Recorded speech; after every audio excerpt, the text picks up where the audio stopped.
Chapter 803. Xiling. The lanterns were lit, and the moon hung high in the sky.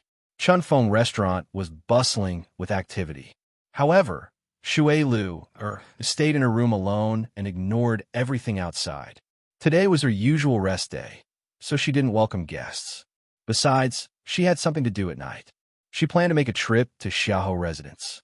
Originally, she discussed with Jian Fengqi to go tomorrow, but after thinking about it, she felt that it would be more discreet to take action at night. As Xiahou Rong had already returned to Xiling, he had been staying in the residence for the past few days. A few days ago, she thought that Xiahou Rong would definitely be wary since he had just returned. Today, they should have relaxed a little. As for that person's identity, it wouldn't be too late to confirm it when she had the chance. Shui Lu started to dress up. For safety reasons, she naturally had to change her appearance. She took out a thin human skin mask. Just as she was about to put it on, a familiar voice came from outside the door. "Where's Lua? Let her serve you." "Xiahou Tingon. Why is he here now?" And it sounded like he was a little drunk. Hearing the sound of someone going up the stairs, Shui Lu hurriedly kept her things. "Second young Master Xiahou, you came at the wrong time today. Miss Lu is resting today. Why don't you let another lady come?" Mrs. Zhang tried to persuade her in a gentle tone. "I only want her to accompany me today. I don't want anyone else." "Where is she?" "Ask her to come out." Perhaps it was because he was drunk, but Xiahou Tingon became more arrogant than usual and even dared to make a ruckus in Chunfeng Restaurant. Mrs. Zhang smiled and calmly stood in front of him. She seemed to be in a difficult position. "Second young master, it's not your first time coming to Chunfeng Restaurant, and you know the rules here. Miss Lu wants to rest, and even I can't persuade her to come out. Her temper has always been very stubborn. Even if she forces herself to come out, she'll definitely spoil your mood. Recently, we have a new lady here, and she's very good at playing the zither. Do you want me to bring her here?" However, Xiahou Chunin didn't listen and pushed her away. Bang! Nanny Zhang was pushed onto the railing, and her waist hurt from the impact. Xiahou Tingon chuckled in disdain and mocked her as he walked up. "Very good at playing the zither? What do you know? I've heard of the best zither in the world. Other people, how could they even be on the stage? Don't dirty my ears." Mrs. Zhang's expression changed slightly. She vaguely knew who he was talking about and suppressed the anger in her chest. She held her waist and followed him. "Second young master, this really won't do." Xiahou Tingon was very frustrated, and his face was filled with impatience. "What? This young master came to your little spring breeze house to have some fun. Do you need to look at your eyes? Listen to your orders?" He had heard enough at home. Scram! Just as he was about to make a move, a soft and sweet voice suddenly came from behind him. "Wait." Mrs. Zhang looked up and was taken aback. "Lua, why did you come out?" Shui Lu smiled gently. "I heard second young Master Xiaohou's voice from afar. Since second young Master Xiahou wants to hear me, it's my honor. There's no reason for me to turn you away." As she spoke, she looked at Xiahou Tingon. "Second young master, please." Xiahou Tingon was then satisfied as he gave Annie Zhang a warning look. "If you were half as sensible as Miss Lu, you'd be able to avoid a lot of trouble. Do you understand?" Annie Zhang didn't react as she looked at Shui Lu in confusion and shock. Today was her usual day of rest, not to mention a mere second young master of the Xiahou family. Even if the emperor came, I wouldn't come out to welcome him. In the past, when Shui Lu first came, there were people who bullied her, and some even wanted to humiliate her. But those people all stopped in the end, in all kinds of ways. From then on, almost nobody dared to be so impudent, and Xiling Xiahou Tingon only dared to do this because he was drunk and muddle-headed. However, it wasn't that they couldn't handle it. They just didn't need Shui Lu to come out personally. But Shui Lu just smiled. "Annie Zhang, please invite second young master to the room over there. I'll pack up and come over."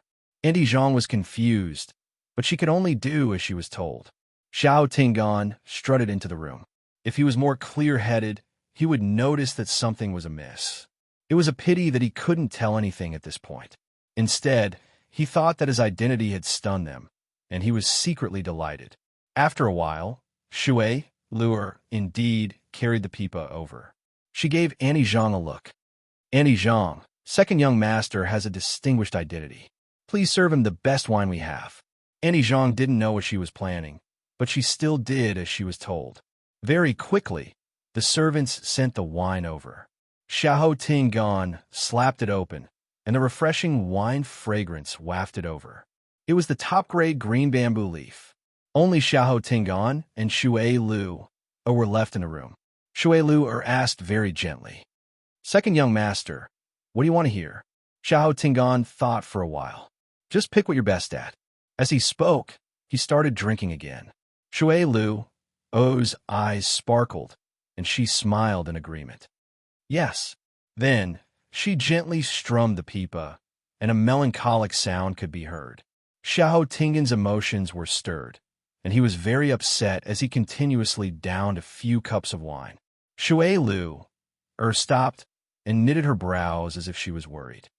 "Second young master, you don't seem to be in a good mood. Is something troubling you?"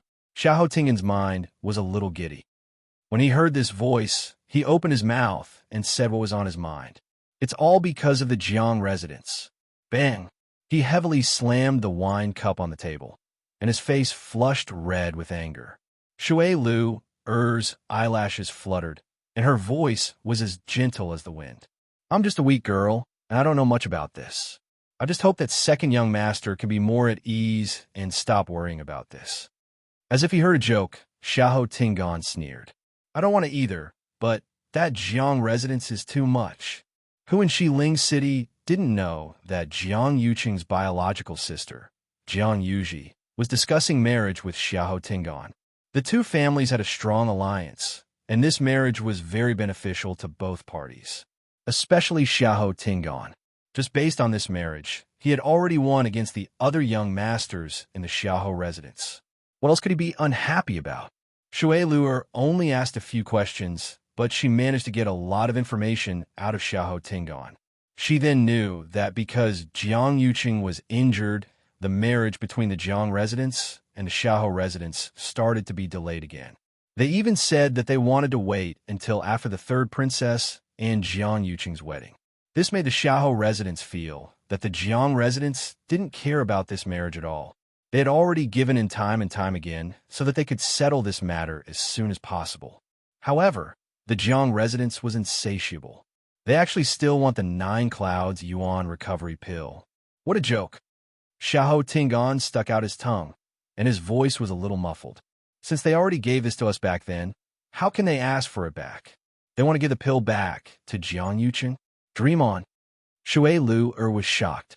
The 9 Clouds Yuan recovery pill. That's the princess's item. Mobile users, please browse and read. A better reading experience comes from Love Network. Chapter 804. The 9 Clouds Yuan recovery pill was a 9th grade pill left behind by Taizu, and it was extremely precious. Rumors had it that this pill had the effect of raising one's Yuan meridian level, so it had always been carefully kept by the Tianling royal family. There hadn't been a 9th grade celestial physician in the Tianling dynasty for hundreds of years, so one could imagine how precious this 9th grade pill was. Back then, when the princess was of marriageable age, the emperor gave this 9 Clouds Yuan recovery pill as a gift to her. Everyone knew that the emperor had decided to pass the throne to the empress concubine. Ever since then, the princess had been in charge of keeping this 9 Clouds Yuan recovery pill. On one hand, she had the Tianjing Yuan meridian and didn't need this item. On the other hand, this 9 Clouds Yuan recovery pill had a special meaning, and the Tianling royal family wouldn't let anyone use it. Instead, it would be passed down. But now, Xiahou Tingan actually said that the 9 Clouds Yuan recovery pill was in their residence. Shui Lu hurriedly looked down and hid the emotions in her eyes. Even if she was good at hiding her emotions, she almost couldn't control it at this moment. Even if Xiahou Chunan was completely drunk, she didn't dare to reveal any abnormalities. She took a deep breath in and paused for a moment before she finally suppressed the waves in her heart. At the same time, countless guesses surfaced in her mind. After the princess died, Jiang Yuqing and Shangwan Wang were in charge of everything. Everyone naturally thought that the 9 Clouds Yuan recovery pill was in Shangguan Wan's hands. As the princess's sudden death had a huge impact on everyone, everyone's attention was placed on the princess's death. Very few people cared about this 9 Clouds Yuan recovery pill. I didn't expect it to be in the Xiaohou residence. Hearing what Xiao Tingan said, this 9 Clouds Yuan recovery pill was originally given to them by Jiang Yuqing, but he wanted it back now. Both parties couldn't come to an agreement, so they had a conflict. Of course, Jiang Yuqing could have gotten this item. As for why he gave it to the Xiaohou residence, only they knew. But this also confirmed what Shui Lu had always suspected and investigated. The Xiaohou residence indeed couldn't escape from the princess's death. Now, for some reason, Jiang Yuqing wanted the 9 Clouds Yuan recovery pill back. Bang! Xiao Tingan suddenly fell onto the table, and the wine on the table spilled all over the floor.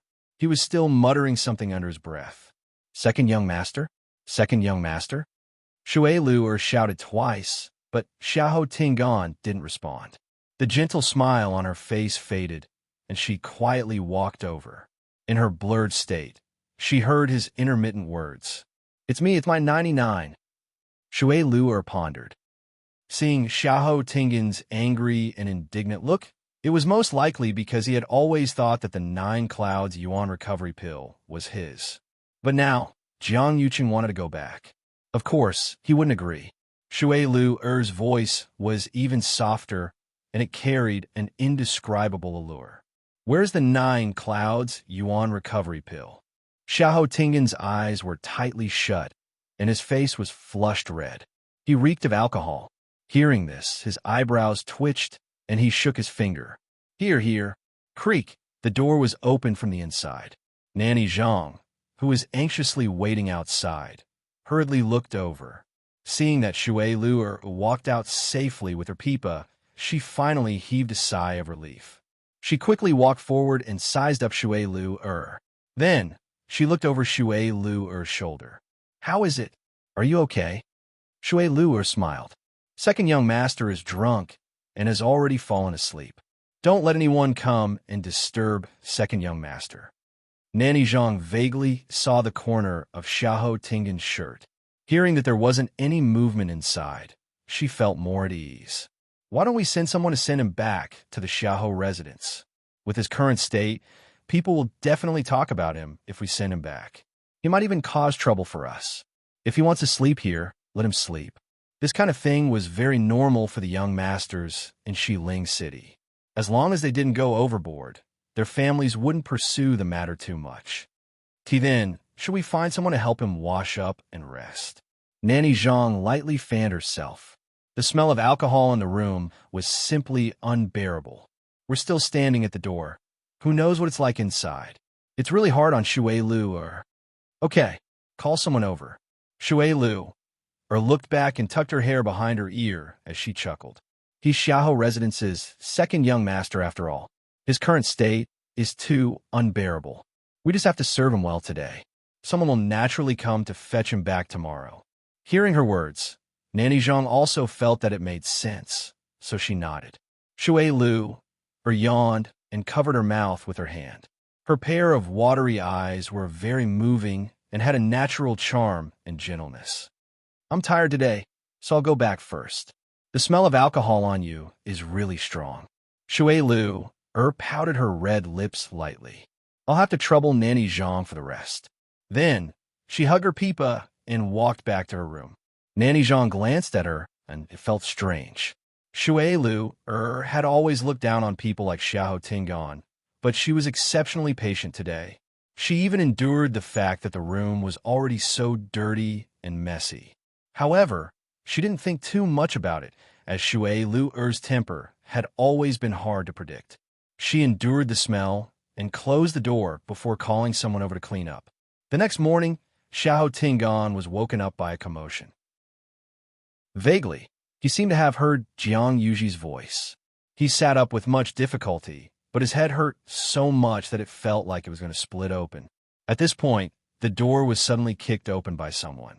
Xiao Tingan, come out. A person barged in with a face full of anger. It was Jiang Yuji. Digression. 6 o'clock I want to add 20 more. Can you hear me singing? Dreams flew out one by one. Mobile users, please browse and read. A better reading experience comes from Love Network. Chapter 805. Nanny Zhang and the rest hurriedly followed over. Looking at the scene in front of them, they didn't know whether to stay or leave, so they anxiously said to Xiahou Tingan, "Second young master, YUC." Fourth Missy Jiang insisted on coming in. We couldn't stop her even if we wanted to. Xiao Tingan rubbed his temples. His mind was still in a mess, and he didn't understand the situation in front of him. "Yuji, why are you here?" Jiang Yuji was so angry that her entire body trembled. Her originally pretty face was already a little distorted. She raised her hand and angrily pointed at Xiahou Tingan with a sharp voice. "You still have a cheek to ask me why I'm here? Why don't you see what good things you've done? Xiahou Tingan, do you still have any shame?" With Jiang Yuji's commotion, Xiahou Tingan instantly felt very embarrassed. Normally, he would let her do whatever she wanted in private. When she threw a tantrum, he would also tolerate it. However, she spoke to him in such a tone in public. She didn't leave him any face at all. Xiao Tingan had a hangover and was originally feeling uncomfortable. This made him even more frustrated, and his face turned cold. "What are you doing? Don't you see where this is? Is this a place you can come to?" No matter what, Jiang Yuji is the Jiang family's fourth Missy. With such a status, she came to Chunfeng restaurant and acted so arrogantly. She doesn't even mind that it's embarrassing. "I can't come? Why? Am I delaying your happiness?" Jiang Yuji seemed to have completely lost her rationality as she sharply argued with him. Her eyes were red, and she looked furious. She gritted her teeth as she spoke every word. Xiahou Tingan closed his eyes and looked at the door. In just a short while, quite a few people had already surrounded the door, and they were all watching this joke. He forcefully suppressed the anger in his heart and said, "Yuji, calm down. Yuji, calm down first. Let's close the door and have a good talk." He was begging nicely, but Jiang Yuji sneered as if she had heard a joke. "Close the door? Why don't I close the door and let you continue being a playboy?" Xiao Tingan knitted his brows. "What nonsense are you spouting?" Before he could finish his sentence, a soft hand placed on his shoulder. A weak girl's voice came from behind him. "Second young master." Xiao Tingan's heart skipped a beat, and he immediately turned around. A girl who looked to be about 15 or 16 years old was leaning against the wall while hugging a blanket. She clutched the blanket tightly with one hand to cover her body, while her other hand carefully rested on his shoulder. Her fair and tender arms were like jade lotus roots, and there were a few vague red marks on her slender collarbone. It went without saying what it was. Xiao Tingan was stunned. He almost jumped out of bed. "Who are you?" The woman's hair was disheveled, but one could still tell that she was extremely beautiful. Her skin was snow white, and her lips were cherry red, especially her pair of round eyes, with long eyelashes fluttering slightly. She was truly a pitiful sight, especially since there were still traces of tears at the corners of her eyes. It made people feel even more reluctant to say a harsh word to her. Hearing this, her eyes widened slightly, as if she couldn't believe it. Her body trembled slightly, and 2 lines of tears flowed down her beautiful face. "Second young master, yesterday I just wanted to help you wash up and let you have a good rest. But you grabbed my hand and didn't let go." And then she bit her lips and looked as if she was about to die from embarrassment. She lowered her head and didn't say anything, but she kept crying. But even if she didn't say anything, the crowd could roughly guess what had happened. Looking at this woman's pitiful look, Xiahou Tingan's reprimand was instantly stuck in his throat, and he couldn't say anything. His heart was already in a mess. No wonder Jiang Yuji had such a reaction when she came in. No wonder her words were so harsh. "I thought I was just hungover at Chunfeng restaurant, but it turned out to be, but I don't remember anything." Xiahou Tingan turned around anxiously and looked at Jiang Yuji. "Yuji, listen to me. It's not what you think it is." Jiang Yuji only looked at him and the woman on the bed with resentment. "What am I thinking about? Isn't the truth right in front of me? Do I still need to think about it? Xiao Tingan, we haven't even gotten married. How dare you do such a thing outside? You've really disappointed me. The reason why Jiang Yuji liked Xiahou Tingan was largely because he was gentle, restrained, and well-mannered. He wasn't like those playboys in Xiling City who were ignorant and incompetent. But now, this incident will spread throughout the entire Xiling City very quickly. Seeing Jiang Yuji's agitated look, Xiahou Tingan knew that she was furious. He hurriedly put on his clothes and walked over. Yuji, listen to me properly explain. Pack. His hand had just touched Jiang Yuji's hand when she harshly slapped it away. Don't dirty my hands. Jiang Yuji's face flushed red, and her voice was sharp as she said every word clearly. Xiahou Tingan, and my Jiang residence's reputation has been implicated by you. If you like to do this, just do it. This marriage is cancelled. Xiahou Tingan's face burned as if he had been harshly slapped twice in public. If it were any other time, he could tolerate whatever Jiang Yuji threw at him. It didn't matter if he admitted his mistake or begged for mercy. As long as he could coax her, he could do anything. But Jiang Yuji, saying this in front of so many people, was undoubtedly tearing off his face and harshly trampling on it. Is she using the marriage to threaten me? The hatred and anger that had accumulated in Xiahou Tingan's heart for a long time instantly exploded. His face rapidly turned cold, and he blurted out without thinking. So be it. Do you really think I can't do without you? I've long had enough of you. With this angry shout, the entire room instantly fell silent. Jiang Yuji was dazed, and her face instantly turned pale. She only wanted to vent the anger in her heart, and she only said the cancellation of the marriage out of impulse. This was because she knew that Xiahou Tingan was most afraid of her saying this. Originally, she just wanted to scare him, but she didn't expect him to directly agree. Also, what did he say? At that moment, something in Jiang Yuji's heart suddenly collapsed. Her body swayed, and she almost fell to the ground. Someone supported her from behind and gently said, "Fourth Mississippi, fourth miss. Are you all right?" Jiang Yuji turned around in a daze and saw a beautiful face. It was Shui Luer. Jiang Yuji immediately pushed her away in disgust. Nobody in Chunfeng restaurant is good. They're all cheap and flirtatious. Shui Luer didn't seem to care as she smiled and looked at Xiahou Tingan. Second young master, it seems like you haven't sobered up from yesterday. Don't you know that the truth after drinking is the most hurtful? Jiang Yuji instantly felt like she was stabbed by a knife. Truth after drinking. Xiahou Tingan is saying all of this from the bottom of his heart. Mobile users, please browse and read. A better reading experience comes from Love Network. Chapter 806. Many pairs of eyes were watching them from outside the door.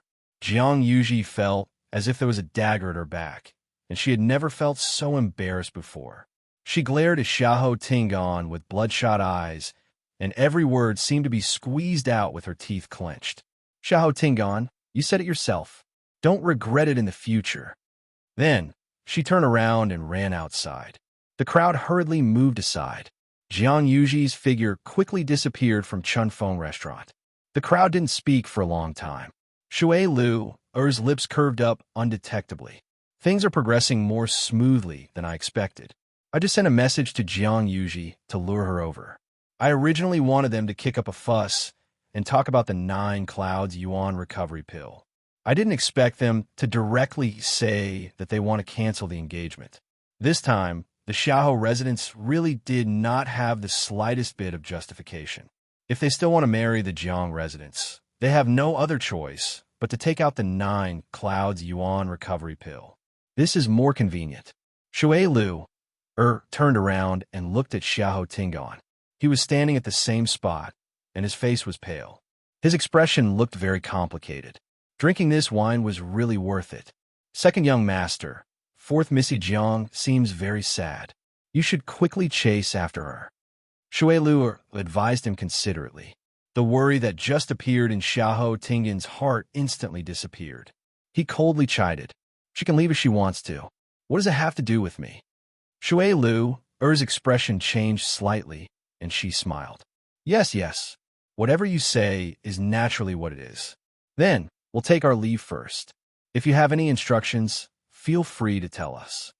Then, she turned around and smiled at the crowd. "You can all leave." The crowd then left to busy themselves with their own matters. However, who wouldn't treat such a huge incident as a topic of conversation after bumping into it? Not long later, this good show at Chunfeng restaurant would spread throughout the entire Xiling city. Shui Lu waved at the girl in the room. "Xiao Dai, come over." The girl called Xiao Dai bit her lips and silently picked up her clothes to wear.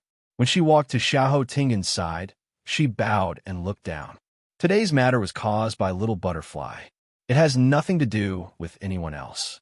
Xiao Tingan originally knew that this matter was mainly his fault, and he couldn't blame the young lady. Hearing her say this, his heart ached even more. Xiao Dai continued, "Second young master and fourth young mistress Jiang are a match made in heaven. If there is any animosity between the two of you because of Xiao Dai really can't bear it. Xiao Dai is willing to go to the Jiang mansion to ask for forgiveness. As long as I can beg for fourth young mistress Jiang's forgiveness, Xiao Dai will do anything." Xiao Tingan didn't feel good when he saw how she was willing to compromise for the greater good. When he thought of Jiang Yuji's arrogant and domineering vixen, he was filled with anger. They weren't even married yet. If they got married, who knew how much trouble they would cause in the future? "Why are you going to the Jiang mansion?" "To stay here and wait." Xiao Tingan thought for a moment and took out a cosmic ring. "From today onwards, you will follow me. However, you probably won't be able to enter the Xiao residence. I will order someone to find a small residence, and you will live there in the future." Xiao Dai seemed to be overwhelmed by the favor, as she immediately knelt down and said that she didn't dare to. However, Xiao Tingan was very insistent, as he threw the cosmic ring down and left. "I want to go back and explain this to my father. I'm not going to get married to her." After Xiao Tingan left, Shui Lu then went forward to help Xiao Dai up and smiled.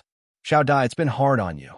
Xiao Dai stood up, and her eyes were clear and determined. Where was the previous gentleness in her eyes? "Ms. Lu, don't worry. Xiao Tingan didn't take advantage of me.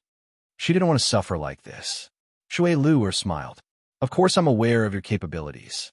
However, I'll have to trouble you in the future."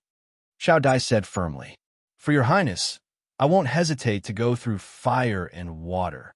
As expected, the commotion at Chunfeng restaurant quickly spread throughout the entire Xiling.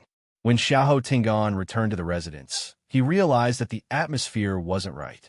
All the servants looked at him with fear and trepidation. Their expressions were strange. At this point, Xiao Tingan knew that the news must have spread. He didn't need to think to know what was waiting for him. However, he had already made up his mind to never lower his head to the Jiang residence again. Even if Jiang Yuji was willing to continue with this marriage, he wasn't willing to. "You still dare to come back?"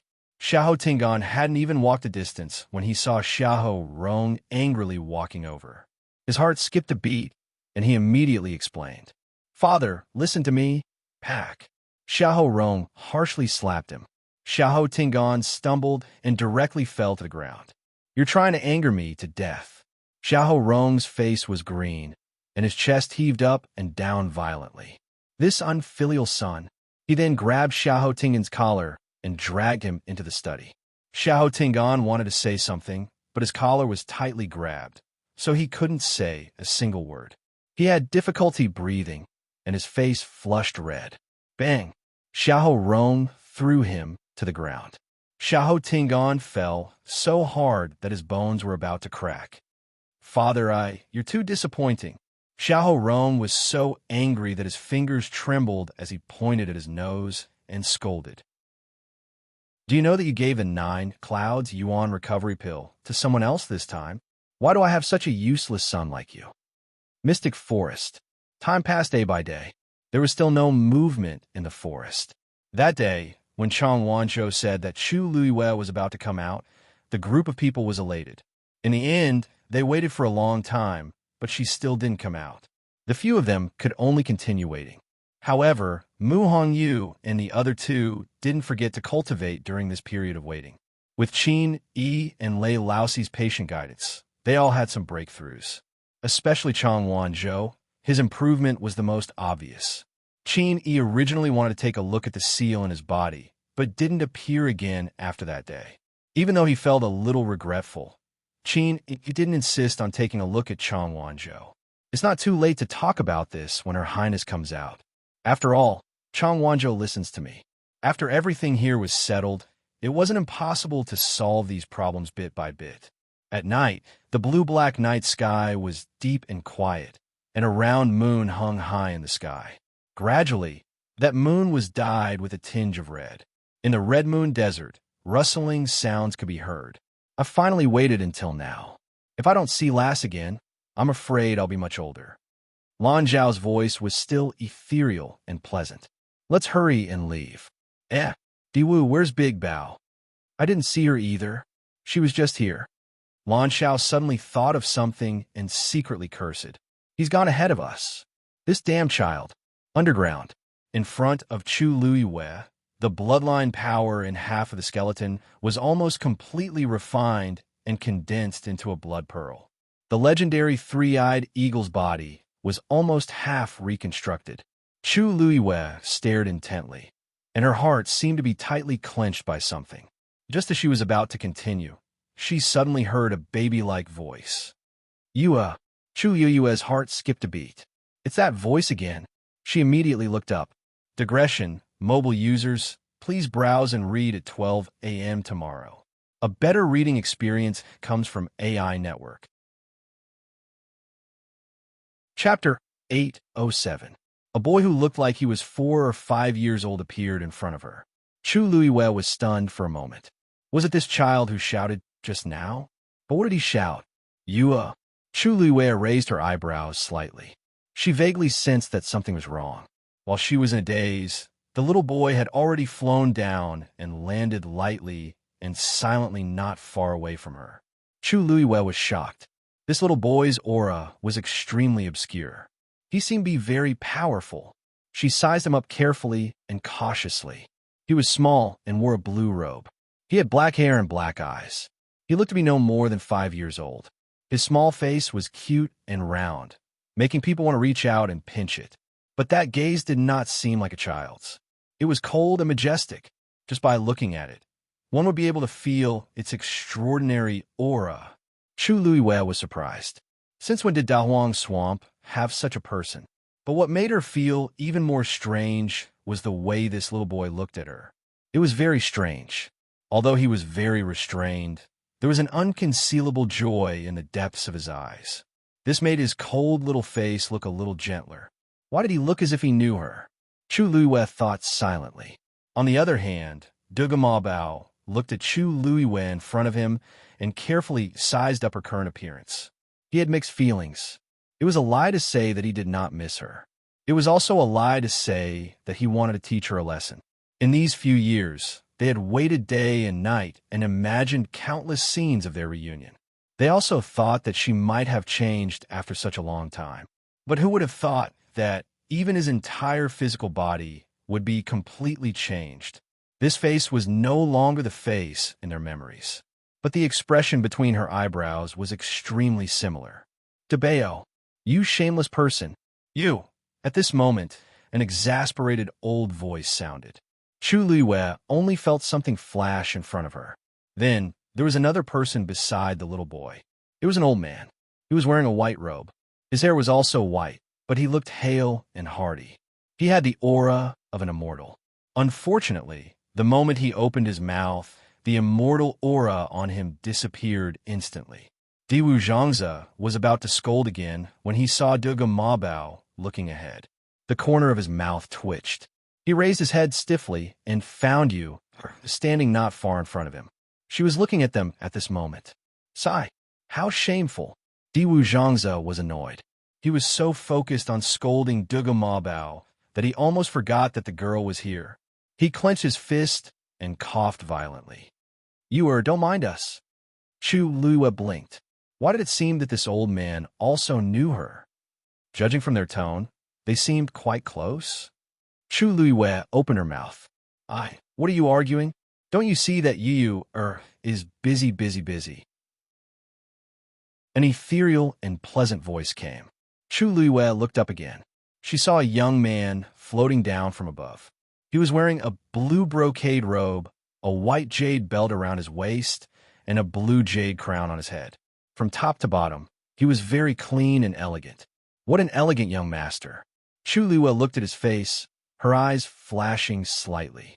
This was a beautiful face that was hard to distinguish between a man and a woman. His facial features were exquisite and perfect. The contours of his cheeks were also very smooth, unlike the sharp edges of ordinary men. This added a bit of youthfulness to him. The most moving part was that pair of amber eyes.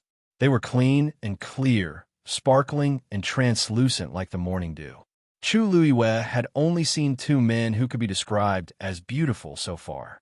One was Chang Wanzhou, and the other was the man in front of her. They both had exquisite and perfect looks, but the feeling they gave people was completely different. If Chang Wanzhou was said to be a beautiful rose with thorns, then this man was like a transparent and fragile glass. His thin lips curved slightly, and he walked over with a smile. His every move carried a high and mighty air of nobility. It was as if this wasn't a dark and cramped cave, but a magnificent hall. He walked to the side of the two and stood still, looking at Chu Luiyue with a smile. "Girl, long time no see. You've become more beautiful." Duga Mabao glanced at him coldly and spat out a sentence mercilessly. "What are you talking about? Why don't you take a look at where this is? It's not like this is his incomparably shabby palace." Lan Xiao didn't think much of it. "Why do you care? As the only handsome man here, if I don't work hard, can I still count on you guys?" They were just jealous of him. Diwu Zhangze rubbed his face. After so many years, he thought that he had already trained his old face. He didn't expect that he would still be defeated by Lan Xiao. How'd he do it? Every time he came out to meet people, he would embarrass everyone. Duga Mabao couldn't be bothered with him anymore. A damn pervert will always be a damn pervert. He can't change at all. Chu Luiyue looked at the people in front of her with a blank expression. These three people had really different personalities. Although they looked like a child, a young man, and an old man, from their conversation, it seemed like there was no difference in seniority between them. This wasn't particularly strange. There were thousands of techniques in the world, and the cultivator's aptitudes were also different. After cultivating to a certain level, the appearance one would maintain would naturally be different. However, it was obvious that these people didn't have any ill intentions toward her. This made Chu Luiyue feel a little more at ease. However, she thought for a long time, but she really couldn't remember seeing these people before. If she had seen such distinctive people before, she definitely wouldn't have forgotten them. Chu Luiyue guessed in her heart. Perhaps they had mistaken her for someone else? Rong Xiu, who was at the side, stopped what he was doing when they appeared one after another. He took a step back and leaned lazily against the mountain wall. He crossed his arms and looked at the scene in front of him lazily. Although he felt that it wasn't very appropriate to meet them now, this was Dahuang Swamp after all, and it was also their territory. He might not be able to stop them from doing whatever they wanted. Rather than suddenly bumping into Chu Luiyue somewhere and causing all sorts of trouble, it was better to meet them directly now. At least he was here.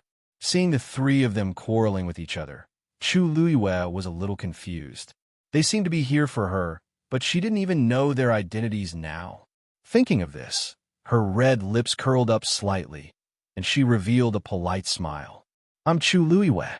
Greetings, seniors." Although it looked a little strange, the three of them were very strong.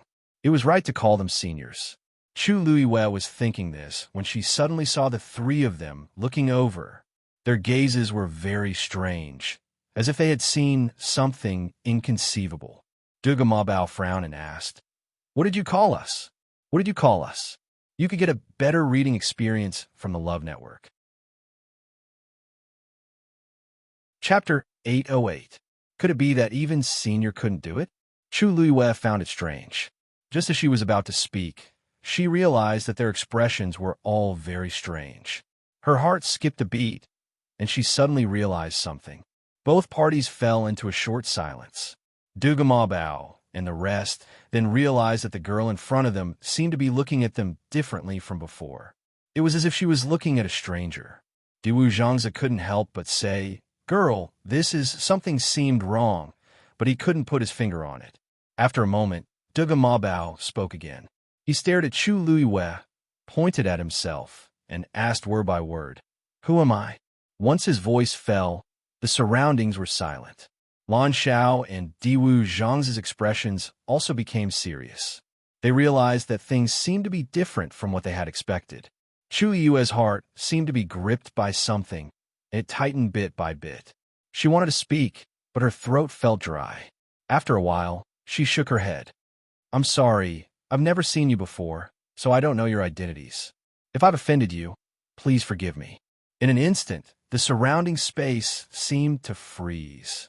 Chu Luiyue even sensed the fierce aura that suddenly erupted from the other party's body. That little boy's face instantly seemed to be covered with a layer of frost, and it was extremely cold. The ground under his feet actually cracked instantly. Crack! Deep cracks spread out from under his feet. Although Chu Luiyue had already expected that these people were extremely strong, she still couldn't hide her shock when she saw this scene. He was just angry, and he already had such a suppressive aura. If he really attacked, she didn't know how strong he would be. "Big Bao." Lan Xiao reacted extremely quickly and immediately called out to him. Duga Ma Bao's gaze flickered, and he took a deep breath before retracting his aura. However, the expression on his little face was still so cold that it could freeze people to death. This time, Lan Xiao didn't tease him. According to Big Bao's personality, it was already good enough that he didn't destroy this place after hearing this. The reason he could tolerate it was most likely because the girl was busy with serious matters. No matter what, the Bao treated the girl well. Lan Xiao sighed and looked at Chu Luiyue with a complicated gaze. "Girl, do you really not remember us?" Seeing them like this, Chu Luiyue felt an inexplicable sense of guilt. Originally, they all came here happily, but because of what she said just now, seeing their eyes that were originally filled with anticipation turned dim and disappointed, she actually felt bad in her heart. For a moment, she even wished that she could recognize them. This thought flashed through his mind, but it gave Chu Luiyue a shock. She was not a kind person and should not have such feelings towards strangers. Did she really know them in the past? This conjecture made Chu Luiyue feel a little uneasy. Previously, she had guessed that she might have forgotten something, but now she was even more certain. She suppressed the chaotic thoughts in her heart and tried to make her voice sound as calm as possible. "I don't remember." Although they had already guessed it, hearing Chu Yue's affirmative answer still made Lan Xiao and the rest's hearts sink. How could she not remember? In the past, they had been together for so long and experienced so many things. Now that she had changed bodies, she actually said that she had forgotten everything. "Girl, you're not kidding us, are you?" Diwu Zhangzi held onto his last glimmer of hope and asked carefully. Chu Luiyue looked apologetic. "Sorry." Diwu Zhangzi's expression darkened. Then he laughed bitterly. Actually, he could also tell that the girl was not joking. Her expression clearly showed that she did not remember anything. The few of them fell silent and did not know what to say for a moment. Chu Luiyue frowned slightly. When she was reborn, she inherited the original owner's memory. Whether it was Chu Luiyue or Shang Wanyu, she had no impression of these people. However, this inexplicable sense of familiarity could not be explained. Lan Xiao and Diwu Zhangzi looked at each other. Of all their calculations, they did not expect the girl to have lost her memory. Then, how much did she remember? The soul in her body was clearly complete as well. At this moment, Duga Ma Bao suddenly took a step forward. "What's your name?" Chu Luiyue was stunned. Didn't she already say her name? Why was he still asking? Suddenly, her expression changed. Duga Ma Bao saw the change in her expression clearly. He stared at Chu Luiyue as if he was waiting for something. Chu Luiyue slowly clenched her fists. They were waiting for her to admit that she was Shang Wanyu. Apart from herself, very few people knew about this matter. Even Shihan only dared to look for her to confirm her identity after searching for countless clues. However, these people seemed to have known who she was from the start. How did they recognize her? Since her rebirth, this was the first time she had seen these people. From start to finish, he had only spoken a few words with them. Chu Yue's mind was in a mess. If we delay any longer, the remaining half of the legendary three-eyed eagle's body won't be able to wait any longer. A low and lazy voice came from the side. Chu Yue suddenly snapped out of her daze and looked in front of her. The blood bead had already condensed, and the remaining half of the legendary three-eyed eagle's body was almost fully recovered. It was waiting for the next step. She immediately collected her thoughts and threw the remaining medicinal herbs down. As the purplish gold Buddha leaf had already been absorbed by the legendary three-eyed eagle, it was slightly easier this time. A translucent white bone slowly flew towards the legendary three-eyed eagle. Then, half of the black shadow surrounded it. Chu Yue's mind moved, and the blood bead flew over as well. On the bone, muscles, and flesh started to grow at a speed visible to the naked eye. The wings on the other side were also gradually taking shape. Chu Yue did not dare to relax and continued to watch it closely. No one knew what would happen until the last moment. For this day, she and the legendary three-eyed eagle had waited for too long and suffered too much. If they failed, all their previous efforts would be wasted. So they could only succeed. Seeing that Chu Yue had started to work, Duga Mabao's expression changed, but he did not say anything to disturb her. Actually, Chu Yue did not need to answer. He already knew the answer. Then, he looked at Rong Xiao, who was leaning against the stone wall. Only then did he realize that he was still wearing a mask. What was he trying to hide? According to his relationship with Yu there was really no need for him to do so, unless Yu had forgotten about him. Thinking of this, Duga Mabao's expression changed slightly. What had happened in these few years? This girl clearly remembered her identity, but she had forgotten so many of them. He stared at Rong Xiao. I have something to ask you. Oh, I have something to ask you. Chapter 809. Rong Xiao turned his gaze slightly and glanced at Chu Yue. He waved his sleeves, and the barrier outside Chu Yue glowed faintly. He smiled slightly and said, "She's busy now. It's better not to disturb her." Duga Mabao frowned even more. Obviously, Rong Xiao deliberately used the barrier to seal it, because he didn't want the girl to hear their conversation. On the one hand, it was to not disturb her. On the other hand, he really didn't want her to know anything. What was he thinking? Duga Mabao went straight to the point. She doesn't remember us now, and she has forgotten you, right? Lan Xiao and Diwu Zhangze also looked over. Rong Xiao nodded calmly. This point couldn't be clearer now. Seeing Rong Xiao admit it so easily, Duga Mabao and the others were a little surprised. Lan Xiao touched his chin. She actually forgot about you too. Oh, my mood seems to have suddenly improved a little. They were originally very sad, but since Rong Xiao was the same as them, there was nothing much to say. Diwu Zhangze nodded in agreement, which was rare. Me too. Duga Mabao's face was a little dark. Can't the two of you work harder? How can you compare to him? They've all been forgotten. How can they compare who has been forgotten more thoroughly? Besides, Rong Xiao was Rong Xiao, and they were them. To the girl, there was no distinction between importance and importance. At least for him. Forget Rong Xiao? Yes. Forget them? No. Diwu Zhangze rubbed the space between his eyebrows. This was the bad thing about Debao. He often couldn't recognize his own identity. He often felt that he was the most important person to the girl. In fact, he was only one of them. Lan Xiao couldn't be bothered to argue with Debao. He continued, "Then how many things has she forgotten? If she forgets too many things, it'll be troublesome." Rong Xiao paused. She doesn't remember anything outside of the Tianling dynasty. Their expressions stiffened. What did you say? Lan Xiao was in disbelief. Completely forgotten? Rong Xiao smiled and glanced sideways at Chu Yue. A trace of gentleness appeared in the depths of his eyes. No, she remembers herself. Also, she still remembered who she loved. The West Hill, the Jiang Mansion. The atmosphere in the entire residence was cold and heavy. Everyone was doing things cautiously, not daring to say half a word. They were afraid that if they said or did something wrong, they would offend their superiors and bring trouble to themselves. First, it was eldest young master who was injured. Then, Xiao Tingon flirted outside, which angered fourth Missy. Bad things happened one after another in the Jiang mansion. Now, everyone in Xiling knew that Jiang Yuji had barged into Chunfeng restaurant and caught Xiao Tingon in bed. She even caused a huge scene and threatened to cancel the engagement between the two parties. The Jiang family and the Xiao family's faces were all lost together. All the servants in the Jiang mansion served Jiang Yuji with fear and trepidation. Jiang Yuqing naturally heard about this as well. After Jiang Yuji came back, she only said that she wanted to cancel the engagement with Xiao Tingon.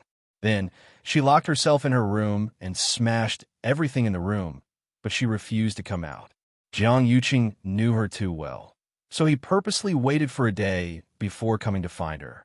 When he reached Jiang Yuji's courtyard, he directly dismissed the servants and went up to knock on the door. "Yuji, it's me." There was no movement in the room. Jiang Yuqing waited for a while and said, "I know you're wronged. Big brother knows that you have been wronged. This time, I came to help you vent your anger. You really don't want me to go in?" Then, Jiang Yuqing waited patiently. As expected, Jiang Yuji walked over to open the door after a while.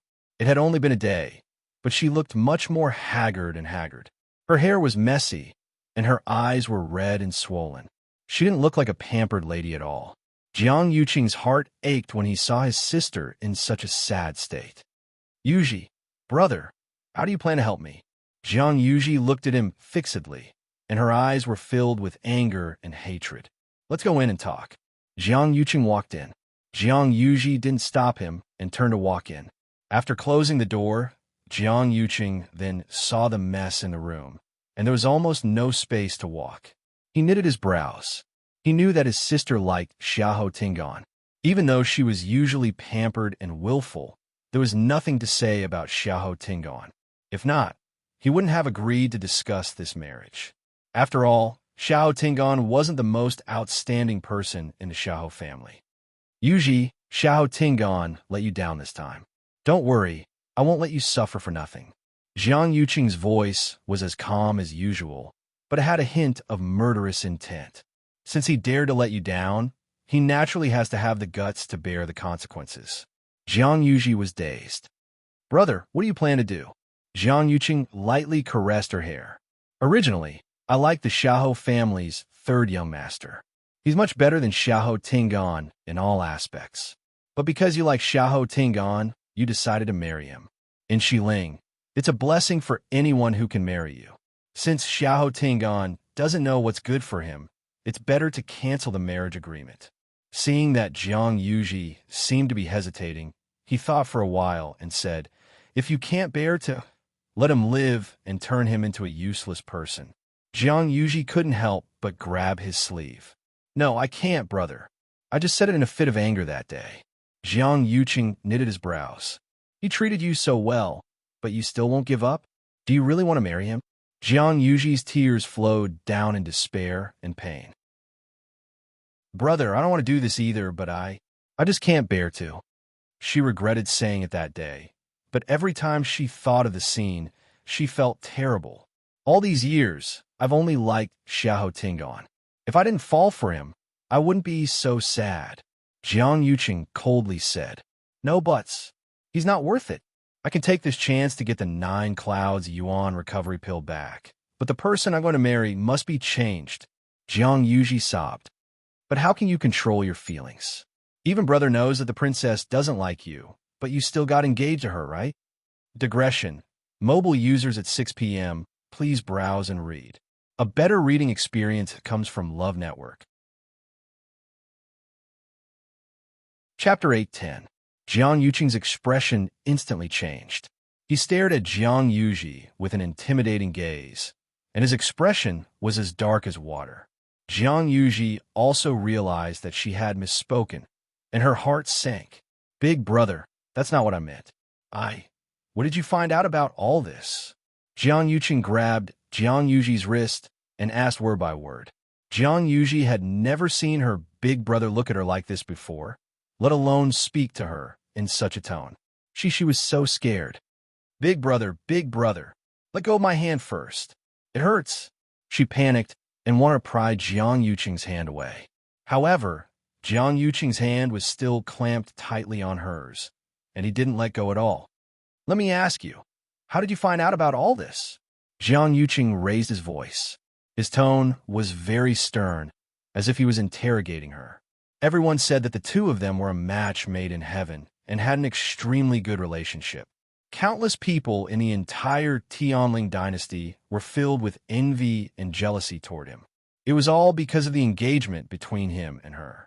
However, only he and Shang Wanyu knew the inside story of this matter. Now that Shang Wanyu was dead, no one else knew about it. When did Jiang Yuji find out about it?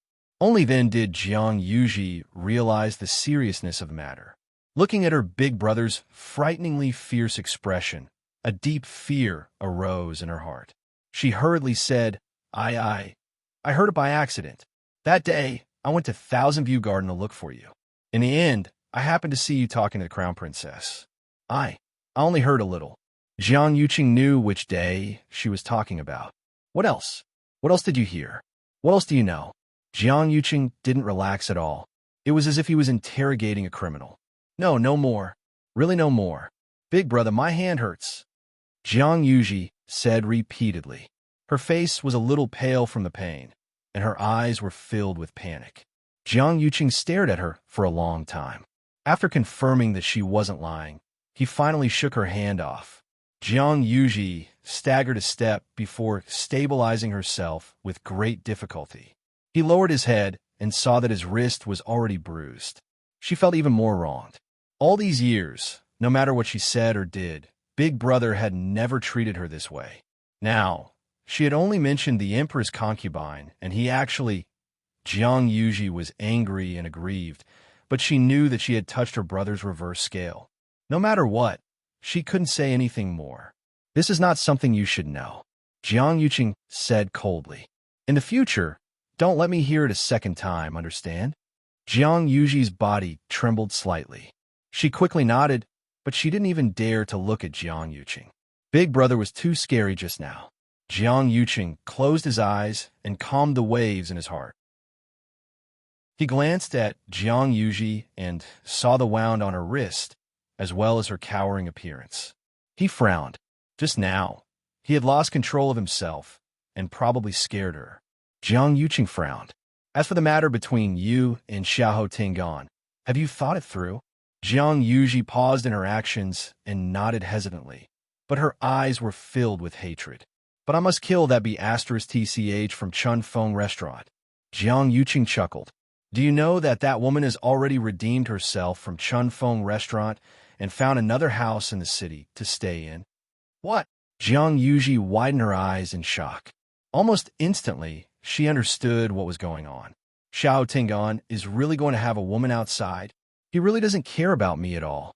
To think that I kept consoling myself for the entire day, that it was all that *TCH's fault, and that Xiahou Tingan only did this because he was drunk and muddle-headed. Who knew that he would do such a thing in the blink of an eye? This is a slap to my face. He wants me to become the laughingstock of the entire Xiling city. Jiang Yuji's fingernails dug deeply into her palms. Was it all fake that he treated me so well in the past? In comparison, what I said just now is simply a joke. She walked out of the door. "Where are you going?" Jiang Yuqing stopped her. Jiang Yuji looked furious. "I'm going to teach that adulterous pair a lesson. I'll make them wish they were dead."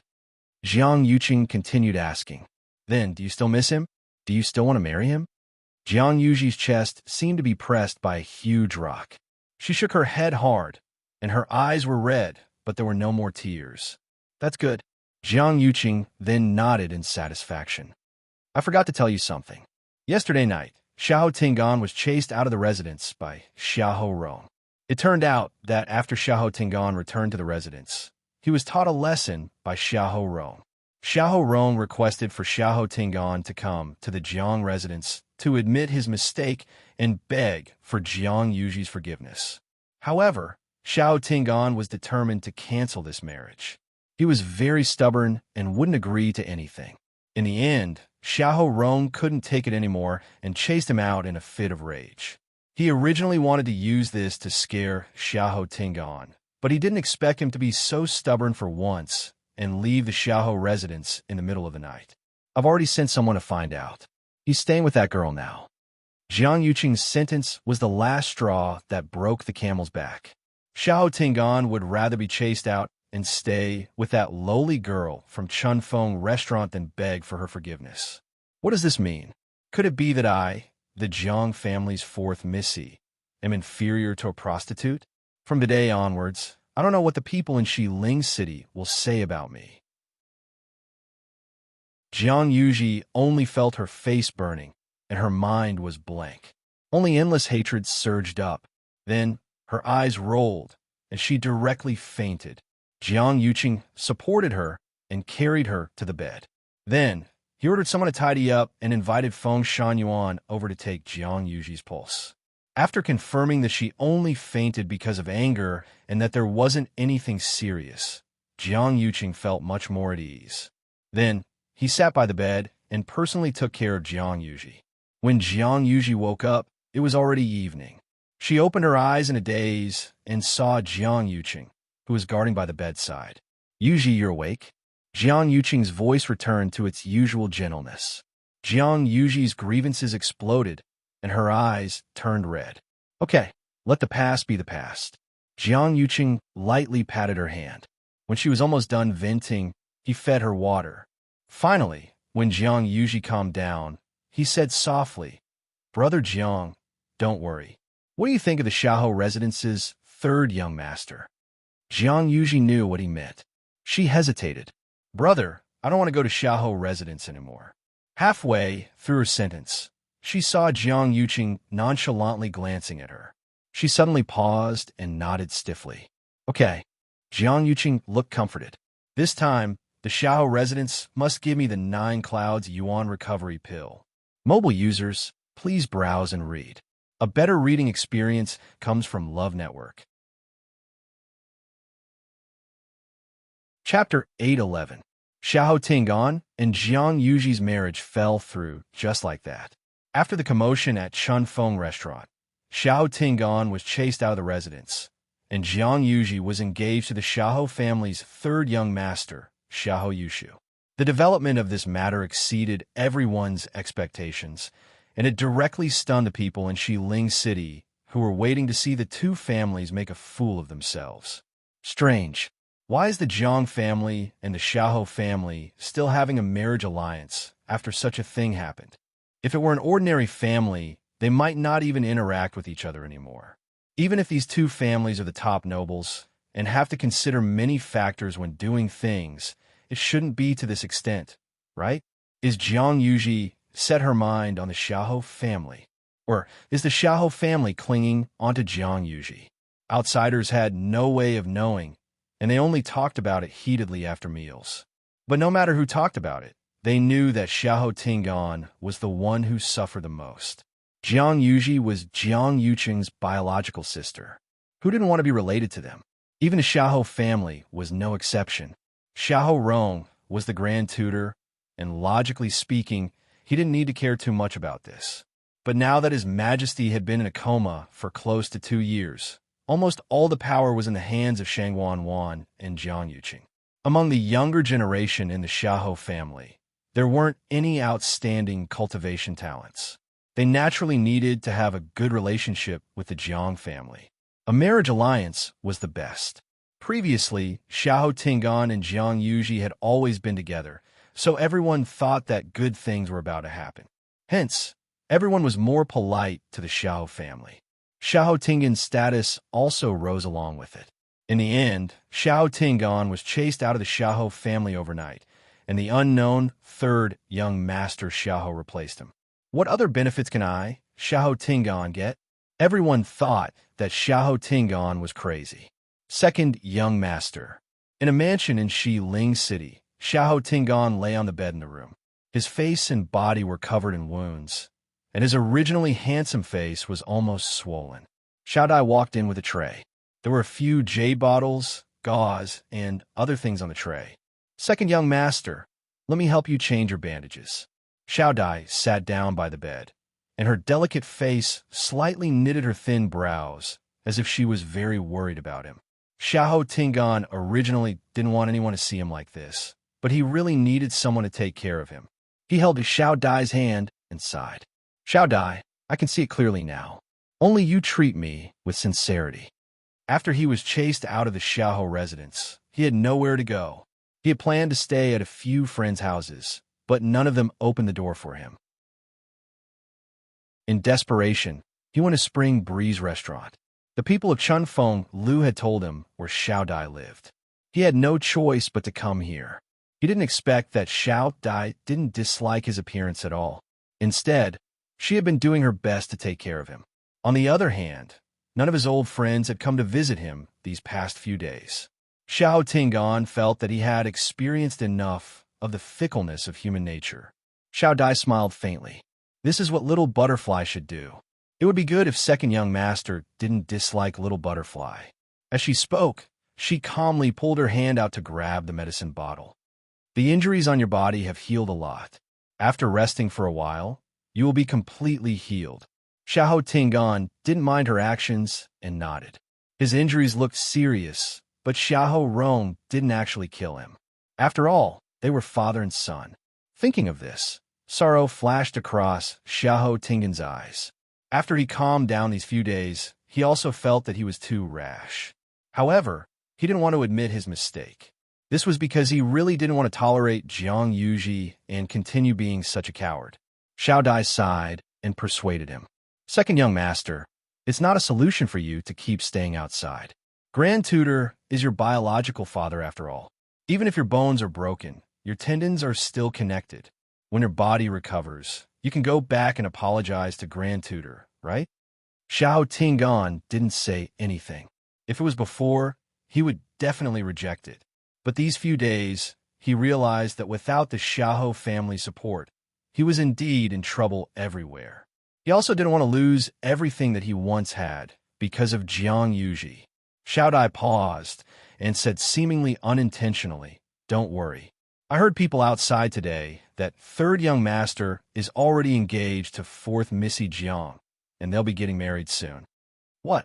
Xiahou Tingan suddenly widened his eyes, and his face was filled with disbelief. Jiang Yuji has always liked me, Xiahou Tingan. When did it become that bastard born of a concubine to replace me? Among the people of the same generation in the Xiahou family, I hate this Xiahou Yushu the most. It's only been a few days, and there's actually such a huge change. Xiao Dai covered her mouth in shock. Teacher, are you unhappy? Xiao Tingan didn't know what he was feeling.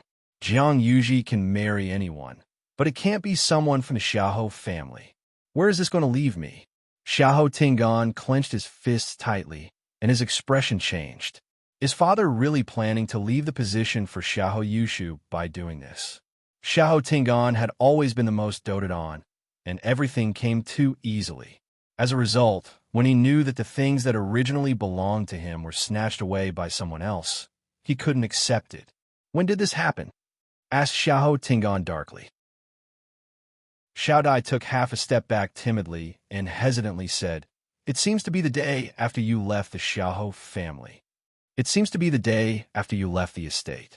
Moreover, there are rumors outside that the Xiahou estate offered a very generous betrothal gift as an apology." Xiahou Tingan's brows twitched harshly. 9 Clouds Yuan recovery pill. They still plan to return this thing. Xiahou Tingan was filled with hatred. I originally planned to leave that thing for myself to use. All along, my cultivation talent was very average. Because of this, the Xiahou family was very unhappy with me, both openly and secretly. He had waited for so long and endured so many grievances, all for the sake of this 9 Clouds Yuan recovery pill. But now it's all gone. He lifted the blanket and was about to get up and walk out. But after taking 2 steps, his legs turned to jelly, and he fell down. Xiao Dai hurriedly went to help him. Second Young Master, you didn't move aside. Xiahou Tingan pushed her away. Then, he forced himself to stand up and limped out of the room. I want to take back the 9 Clouds Yuan recovery pill. It's mine. Nobody can snatch it from me. Behind him, Xiao Dai looked at Xiahou Tingan's back view and smiled undetectably.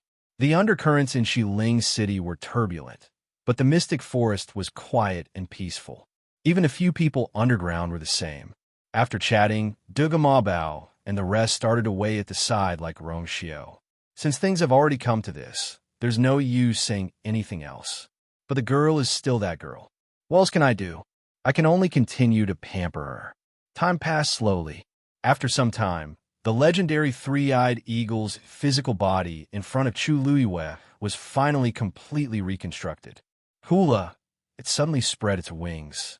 A loud and clear cry reverberated in the air. Shoo!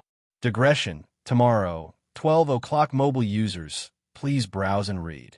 A better reading experience comes from Love Network. Chapter 8:12. This clear cry pierced through the clouds and mist, and one could even faintly hear the roar of a dragon. Its body was muscular, and its feathers were layered. When it spread its wings, it could almost cover the sky. Chu Luiwe could even clearly see each and every feather that was shiny and clean. Its eyes were black, and only its third eye was a brilliant purplish gold color. It was extremely noble. This was the true, legendary three-eyed eagle. Its aura was actually several times stronger than before. In fact, it even faintly suppressed Dumpling. Chu Luiwe was secretly surprised.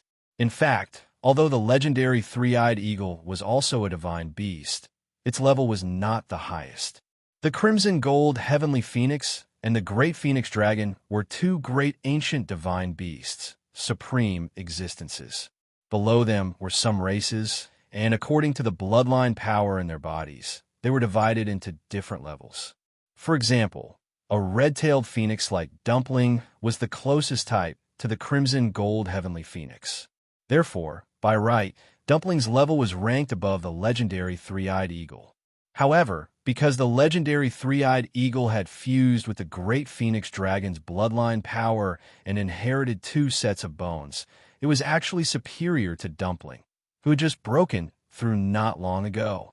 The legendary three-eyed eagle was also shocked, feeling its real, physical body and the surging power in its body.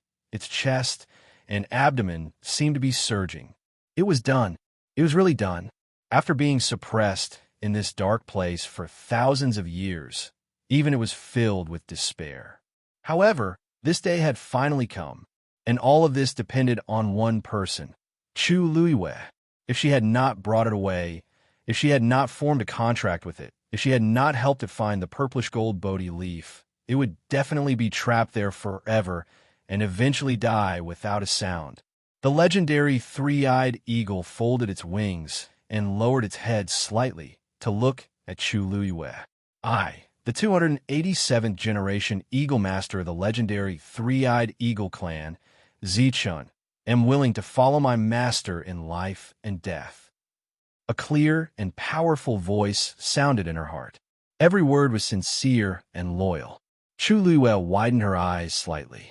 Eagle Lord, wasn't that the highest status existence in the three-eyed eagle clan? It turned out to be, due to my special identity, I have concealed something from my master. I hope that my master will forgive me. The legendary three-eyed eagle continued.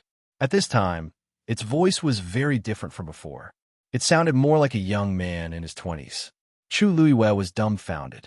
She not only contracted a mythological beast, but this mythological beast also happened to be the leader of the clan. Zichun, is it your real name? The legendary three-eyed eagle lightly nodded. As divine beasts, there were very few that could form contracts with humans. Especially since it was once the Eagle Master, it was naturally more concerned about these things. Even if it did not think for itself, it had to think for the entire godly three-eyed eagle clan. Therefore, even though it had formed a contract with Chu Luiwe, there was still one last hurdle that it had yet to cross. Until now, Chu Luiwe had helped it reconstruct its body, which was equivalent to granting it a new life. Under such circumstances, it had given its body and mind completely. When it returned to the clan in the future, it could also account to them. It had a clear conscience toward itself, toward Chu Luiwe, and toward the clan. Chu Luiyue blinked and took a while to react. You have your own considerations. Why would I blame you? Chu Luiyue smiled, and her eyes curved. I'm more than happy. Eagle Master. Even though she did not know much about mythological beasts, she knew that it was a rare and fortunate thing for the leader of such a clan to agree to form a contract with her. What kind of luck did she have? Zichun, then can I call you that in the future? As you command, my master. The legendary three-eyed eagle said respectfully. Chu Yue's smile deepened, and her eyes were as bright as the stars. She knew that the legendary three-eyed eagle had never been very close to her. The two of them had been enemies at the beginning, then restrained each other, and then cooperated with each other. They had gone through too much in between. For such a mythological beast that had been suppressed for thousands of years, it was indeed very difficult to make it submit completely. Even after the two of them formed a contract and were bound together in life and death, Chu Luiyue knew that there was always something between them.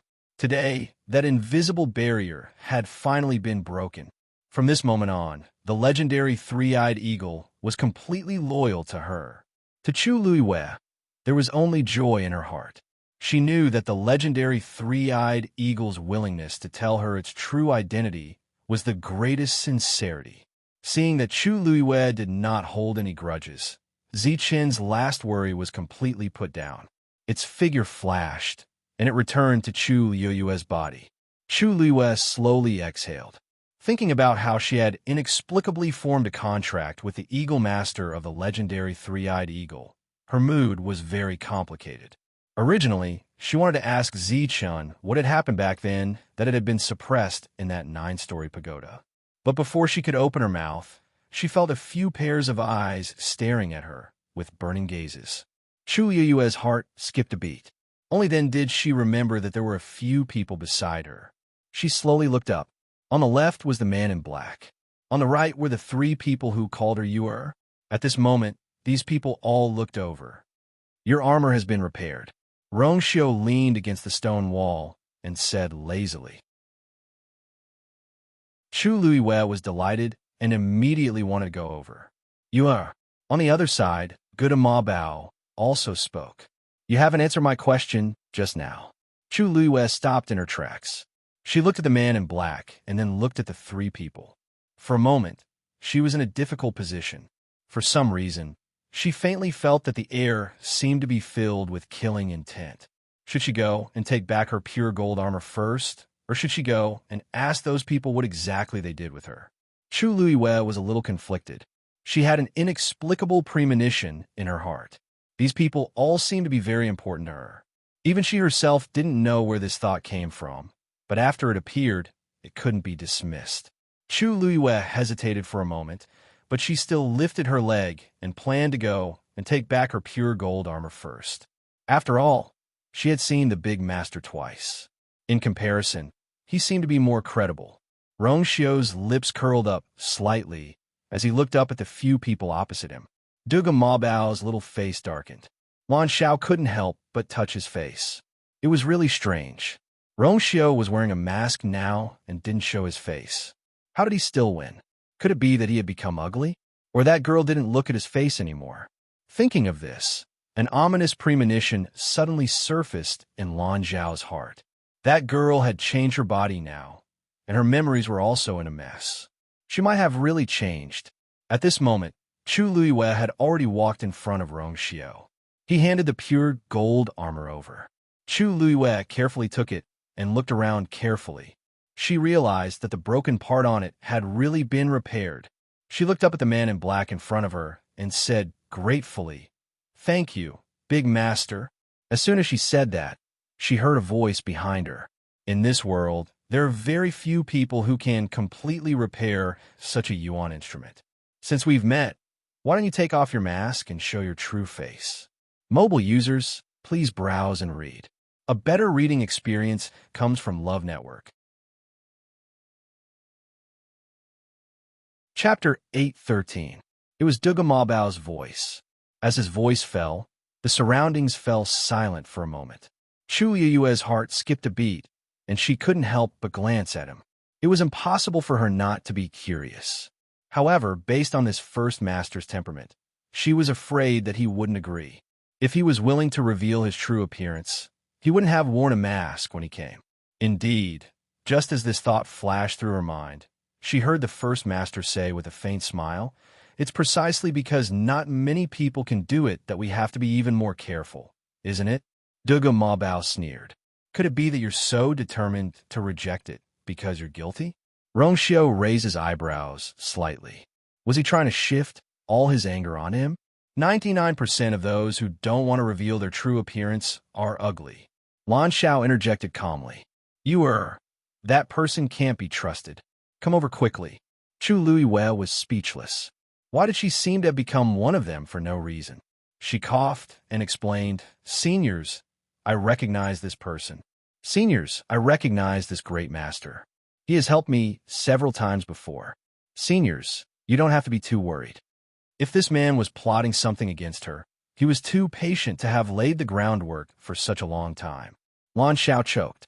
Seeing how Chu Luiwei trusted Rongxiu completely, he couldn't help but scold in a low voice, "Sly." Rongxiu was wearing a mask and refused to reveal his true appearance to Yu. They thought that he didn't have much contact with her. Who knew that he had already made his move? From this, it seemed that he had helped her a lot with this identity.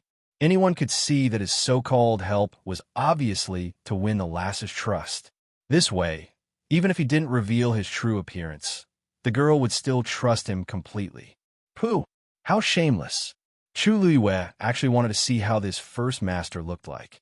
However, if these people couldn't persuade him, she naturally couldn't. All of the people present were stronger than her, and she was the weakest among them. How could she have the right to speak? Chu Luiwei saw that the atmosphere was a little stiff, so he decided to change the topic. "How should I address you all?" Lan Xiao pointed at himself. "I am. Tell me who you are first." "We will naturally say who we are."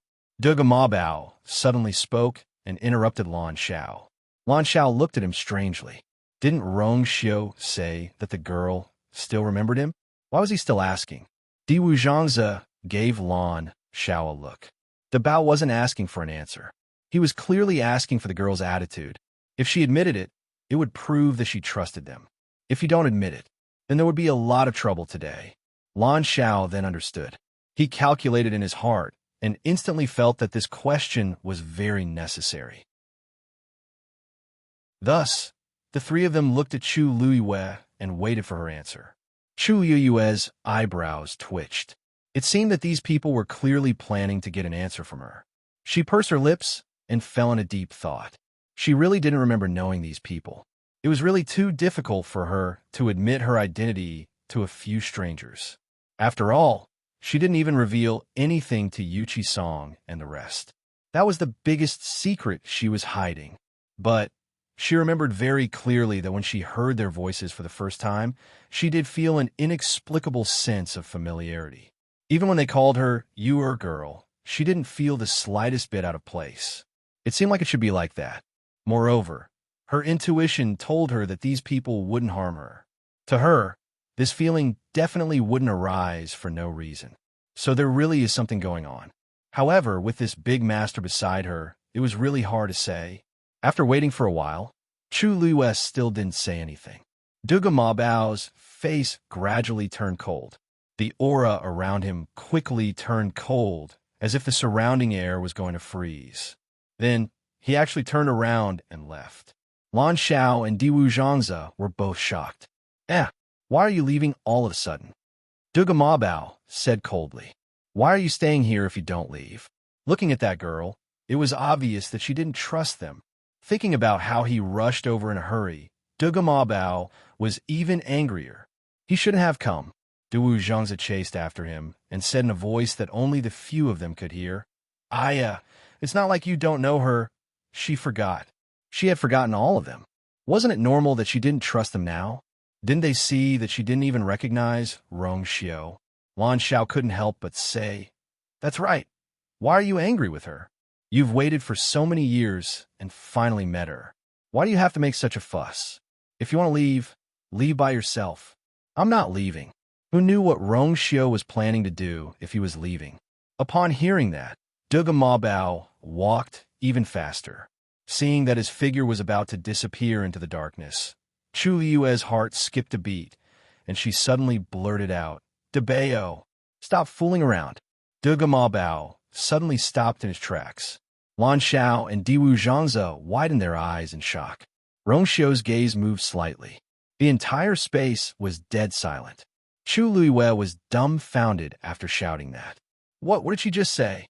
She called him Debao and told him to stop fooling around? Chu Luiyue's vision went dark. She didn't even know how she managed to yell that out. She just blurted it out naturally after seeing that scene. Any one of these people who stood up would probably be a big shot who could summon the wind and summon the rain. Not only did she not answer the other party's question directly, she even used such a tone to speak to them like this. Chu Luiyue felt a chill on her neck. Although she had always been bold and unbridled, she still knew her place. She knew very well who she could offend and who she couldn't. If she shouted that out, based on the other party's bad temper, how would he deal with her? Just as Chu Luiyue was feeling uneasy, Duga Ma Bao turned around. That adorable little face was filled with astonishment and ecstasy. Ecstasy. Chu Luiyue closed her eyes hard and looked over again. Could it be that she saw wrongly because of the distance? Who would have such a reaction after being shouted at like that? Duga Ma Bao couldn't help but ask, "What did you just say?" Chu Luiyue tried her best to make her smile look sincere. I don't. Before she could finish speaking, she saw that Duga Ma Bao's eyes were actually red. His eyes were flickering, and he actually looked like he was crying. Chu Luiyue was dumbfounded. What was going on? Before she could figure out, Duga Ma Bao wiped his tears and said stubbornly, "At least you have a conscience." Chu Luiyue was speechless. Digression, it was so stuffy that she couldn't breathe. Continue at 6 p.m. Mobile users, please browse and read. A better reading experience comes from AI Network. Chapter 814. Chu Luiyue didn't understand. She really didn't understand. Since when did the world become like this? She had been speaking nicely just now, but the other party was indifferent. When she accidentally flipped out, the other party felt that it was especially good. Although it wasn't appropriate to describe him as crying tears of joy, Chu Yue's mind was blank now, and she couldn't think of any other words. She spoke hesitantly, not knowing what to say for a moment. Debao didn't sound like a big name. When that young man called him that just now, his expression didn't seem very good. But why did he seem very happy when she called him that? What about me? What about me? Girl, there's still me. Before Chu Luiyue could say anything, Diwu Zhangze, who was at the side, immediately reacted and shouted with anticipation.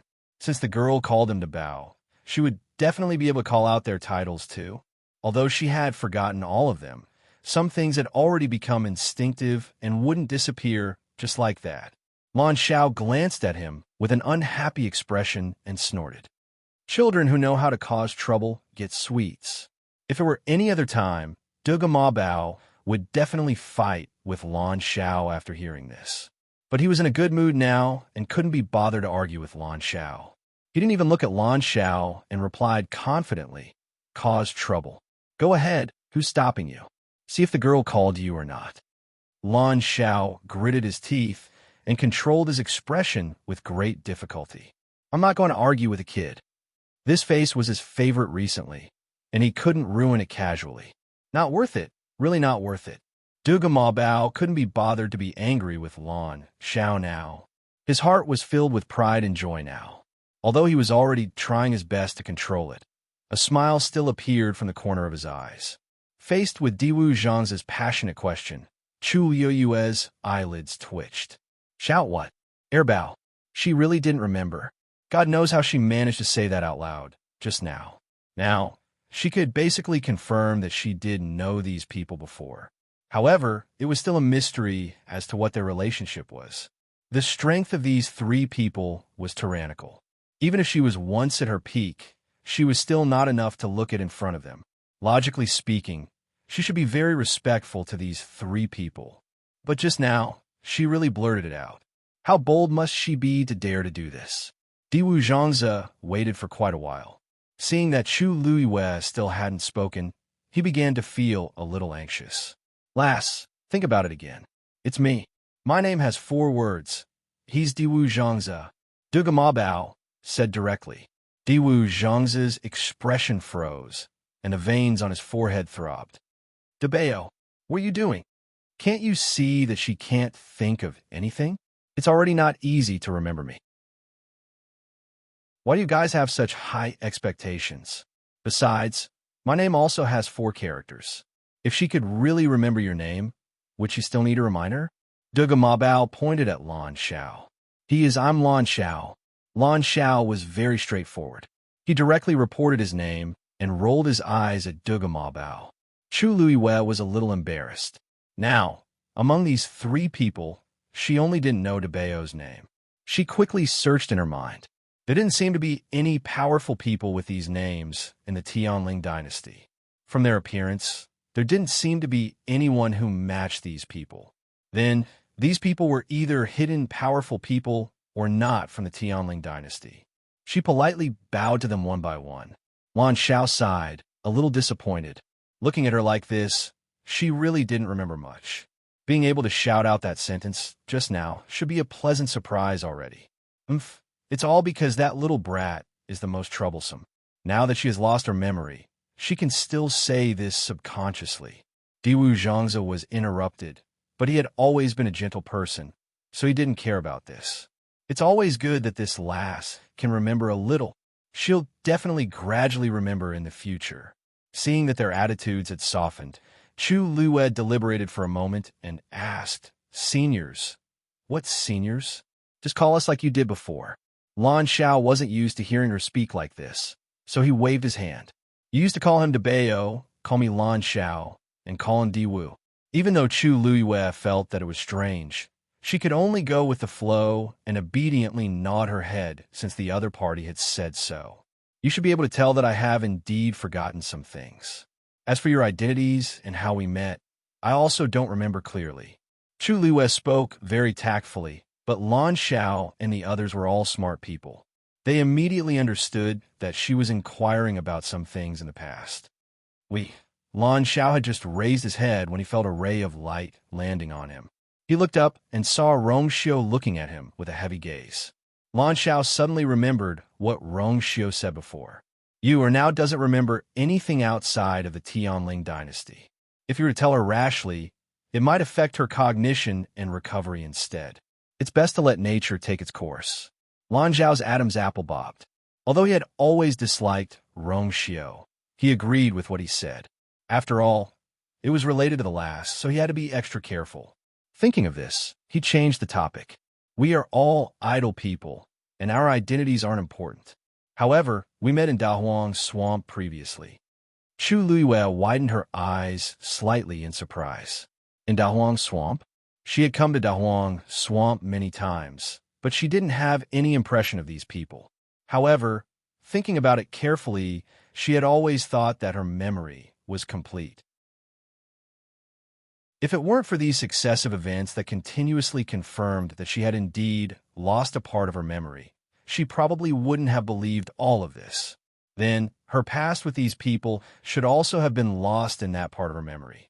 Seeing Chu Yue's surprised and curious expression, Diwu Zhangze couldn't help but remind her. It's in the Red Moon Desert. You used to love going there the most. You often stayed there for a long time. Red Moon Desert. Chu Luiwei blinked. In her impression, the Red Moon Desert seemed to be the place she went the least. However, they said that it was her favorite place to go. Then, Chu Luiwei wanted to ask more in detail, but Duga Ma Bao suddenly looked up. It's almost time. Lan Xiao and Diwu Zhangze's expressions changed simultaneously. Why so fast? Lan Xiao frowned. How long have they been here? They haven't even exchanged a few words with the lass. And they're leaving already? Once he left, he would have to wait for another month. Chu Luiwei couldn't help but ask. What time? Diwu Zhangze naturally answered. It's the time we should go back. Go back. Go back to the Red Moon Desert? Chu Luiwei didn't ask, but she inexplicably thought of this answer in her heart. She paused. How did she know all of this? Digression. Dear friends, when I was cooking at noon, I accidentally poured boiling water on my left hand. Then, all three of my fingers were basically scalded. My thumb and index finger are fine. After applying ice for a few hours, it still hurts a lot. Basically, I still have to apply ice every half a minute. Fortunately, although it's red and swollen, the blisters aren't too serious. Currently, the situation is slightly better. When it's a little later, I'll try my best to continue. If not, I'll put it on the account first and make up for it when my hand recovers. Also, I should try my best to do it at 12 o'clock tomorrow. Finally, thank you for understanding, mobile users. Please browse and read. A better reading experience comes from Love Network. Chapter 8:15. Girl, do you want to go back with us? Lan Xiao asked. Since they couldn't stay outside, it would be better to let the girl go with them. Chu Luiwei was stunned. Go to the Red Moon Desert with them? She was actually a little curious, but they should still be waiting for her outside in Changwanzhou. She had been down there for so long, so she didn't know how they were doing now. At this moment, Rong Xiu suddenly spoke.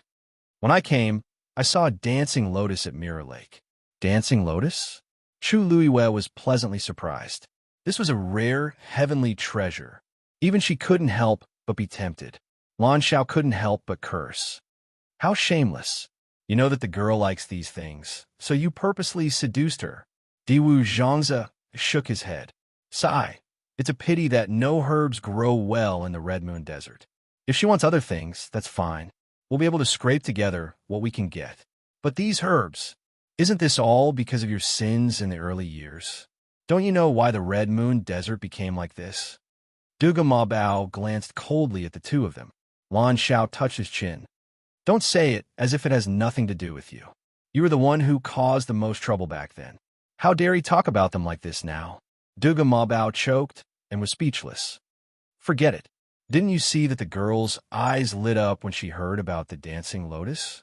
Let her go. Diwu Zhangzi was open-minded. We can just ask her to look for us after she retrieves that thing. Duga Mabao and Lan Xiao thought about it and felt that this suggestion was not bad, so they agreed. Thus, they didn't even ask and directly said, then come back after you're done at Mirror Lake. We're all waiting for you. Chu Luiwei was speechless. She didn't seem to have agreed to go yet, but it seemed like she couldn't reject them. Chu Luiwei finally nodded. Only then did a satisfied expression appear on their faces. Lan Xiao glanced at Rong Xiu and said meaningfully, Don't worry, lass, some people look like decent people, but in reality, they're full of evil tricks. You must be careful and not be deceived by some people.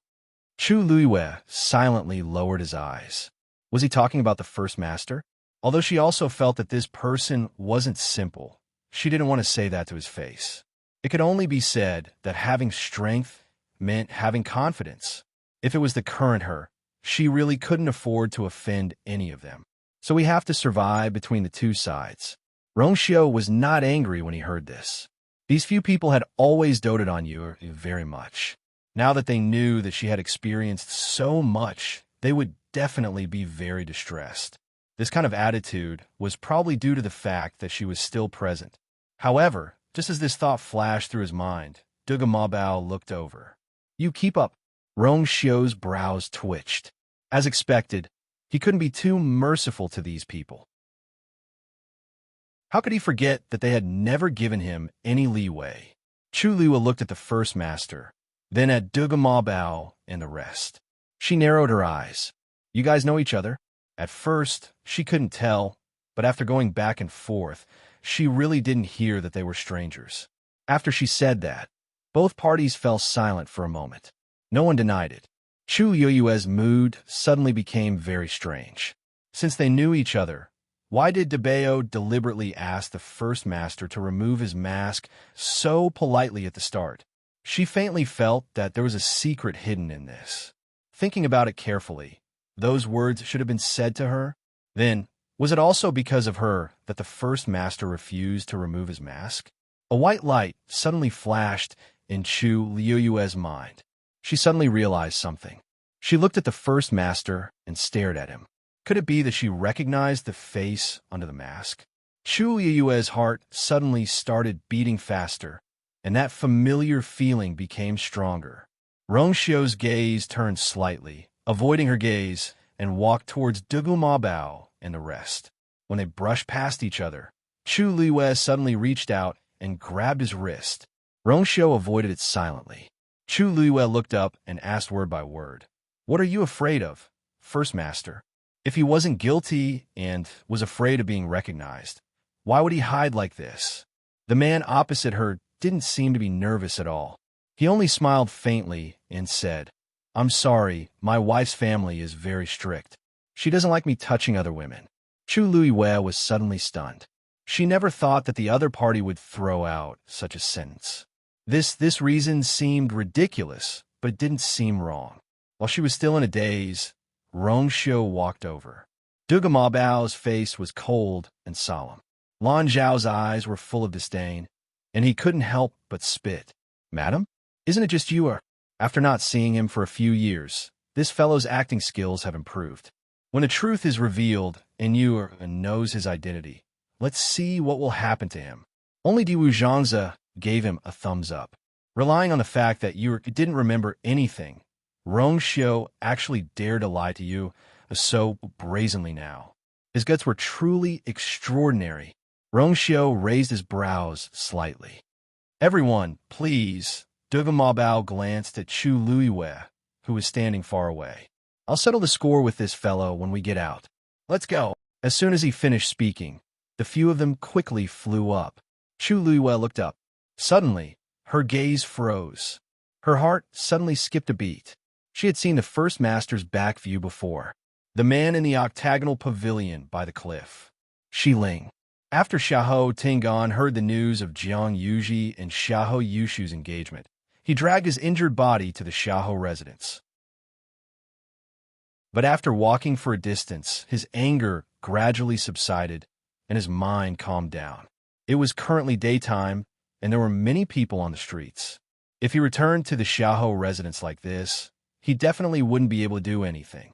He might even become a laughingstock in the end. Hence, after much thought, he still went back in the end. Luckily, Xiao Dai was very obedient and didn't ask much as she took care of him wholeheartedly. A few days later, his injuries were mostly healed, and he decided to take action. He waited patiently until night fell. After Xiao Dai fell asleep, he quietly went out of the door. It was already late at night, and there was almost no one on the streets. Only a few of the houses were still lit up. Xiahou Tingan returned to the Xiahou residence's back door just like that. The back door wasn't guarded so strictly, so he easily drugged the two guards and secretly barged in. He was the most familiar with the Xiahou residence, so even at night, he still clearly knew every direction. Just like that, he successfully arrived at Xiahou Rong's study room without any obstructions. At this point, the study room was still lit up, and it was obvious that someone was inside. Xiahou Tingan held his breath and went closer. Just as he walked to the corner, he heard a scoff from inside. "If I knew that Jiang Yuqing was like this, I wouldn't have betrayed the princess back then." Digression. I'll probably end it here for today. My hand is already better, so everyone doesn't have to worry about kissing me. Tomorrow at 12 a.m., mobile users, please browse for a better reading experience from AI Network. Chapter 816. Xiahou Tingan's heart skipped a beat. He vaguely knew that there was something fishy about the princess's death back then. If not, the 9 Clouds Yuan recovery pill wouldn't have landed in his father's hands. He wasn't dumb and knew what he could and couldn't ask. Hence, even if he had guessed it, he had never honestly told his father about it. Now that he suddenly heard these words, Xiahou Tingan's heart was still beating rapidly. For a moment, he wanted to retreat and didn't want to listen anymore. He knew that the more he knew about such things, the more dangerous it would be. But just as he was feeling conflicted, another voice came from the room. You should know what kind of person he is from the moment he planned to work with the third princess to deal with the princess. Xiahou Tingan knitted his brows. This voice sounds familiar. The princess took care of him many times back then. If it weren't for the princess, Jiang Yuqing would have died countless times. Such an ungrateful person. What wouldn't he do? But we're just taking what we need, so we don't have to be so calculative. Xiahou Rong said angrily. How can we not be calculative? This time, He took the opportunity of Jiang Yuji's wedding to get the 9 Clouds Yuan recovery pill back. From the beginning to the end, all my efforts were for naught. Back then, I agreed to work with Jiang Yuqing to get the 9 Clouds Yuan recovery pill. I didn't expect to lose both her and the pill. Who asked your second young master to create such a scene at Chunfeng restaurant? Let the Jiang family have the upper hand? If this didn't happen, I could still fight with them. But now I can only give in. Hearing them mention him, Xiahou Tingan instantly tensed up. Then, he heard Xiahou Rong sigh and say, "Among my sons, I've always liked him the most. Among my sons, I've always liked him the most." Later on, when I found out that Jiang Yuji liked him, I poured a lot of effort into him. Originally, I thought that after their wedding, he would naturally inherit my position. Who would have thought that he would actually be so disappointing?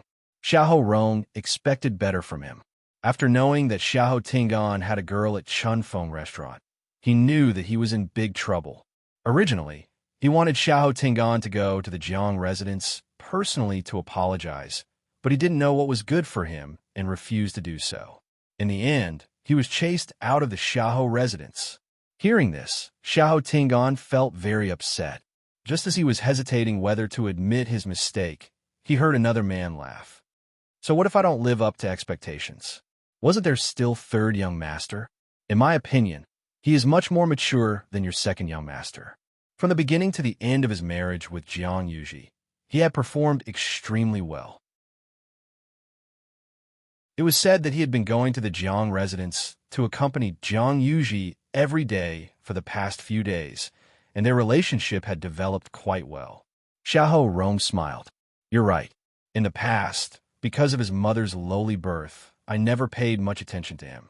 He had been keeping a low profile all these years. I didn't expect him to be so capable.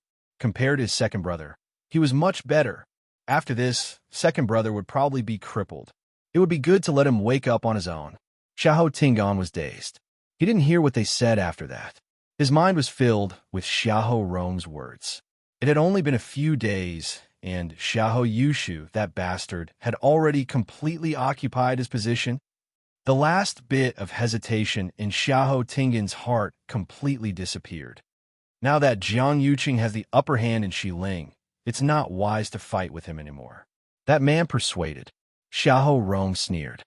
"If you force me into a corner, I'll just reveal everything that happened back then.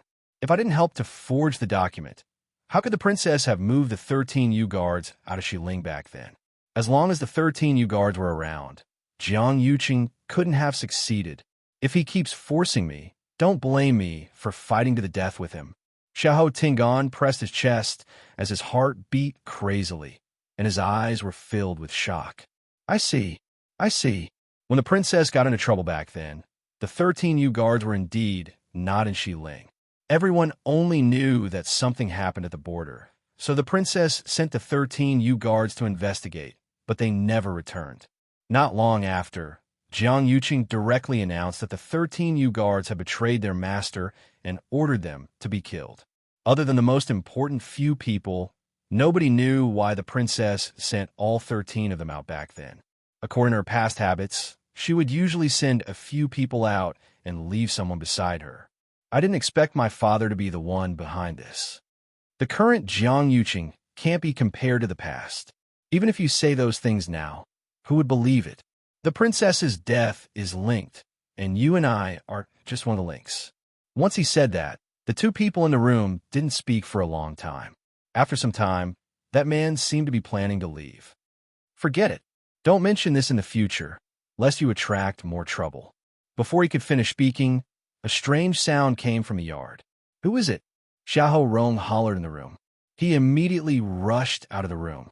Xiahou Tingan's heart was about to jump out of his throat. But then, he realized that the sound came from another direction. The moment Xiahou Rong came out, he saw a black figure flash past quickly. He cursed in his heart and immediately chased after it.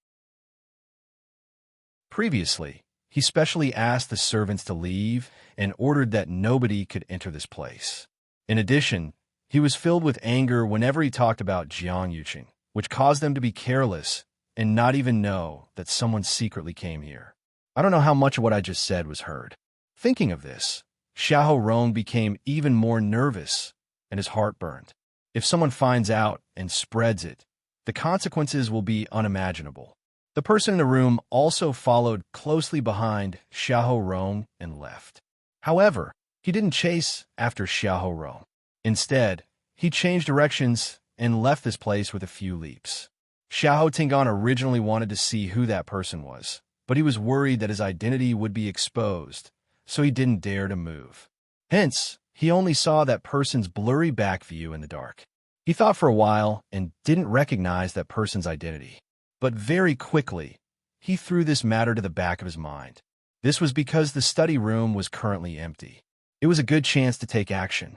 Before Xiahou Rong left, he set up a barrier here.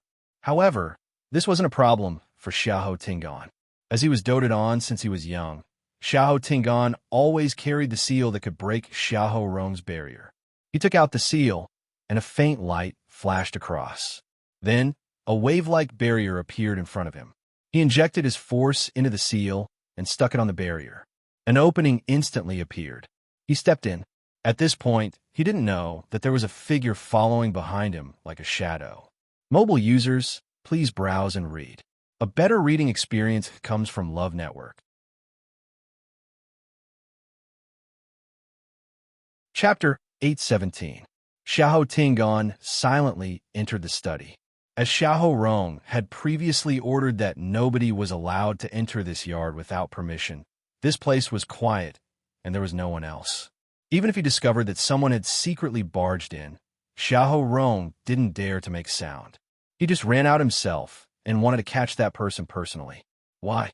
Isn't it because he's guilty and worried that that person will really hear something and spread the news?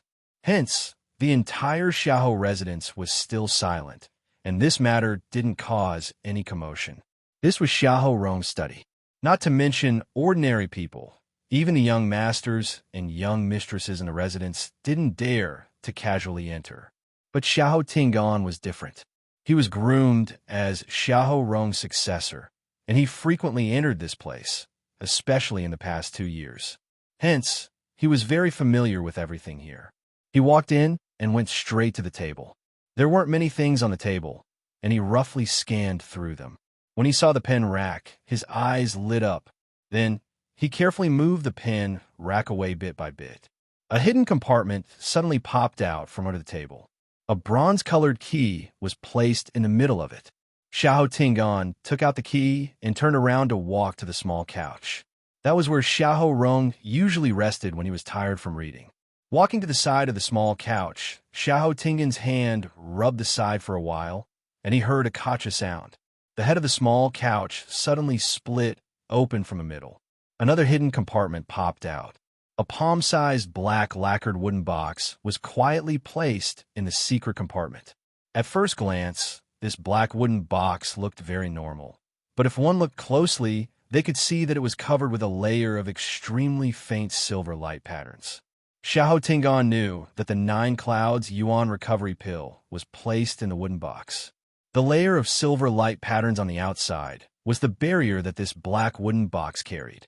He had previously heard his father mention that this 9 Clouds Yuan recovery pill was the only 9th grade pill passed down from Taizu, and it was very precious.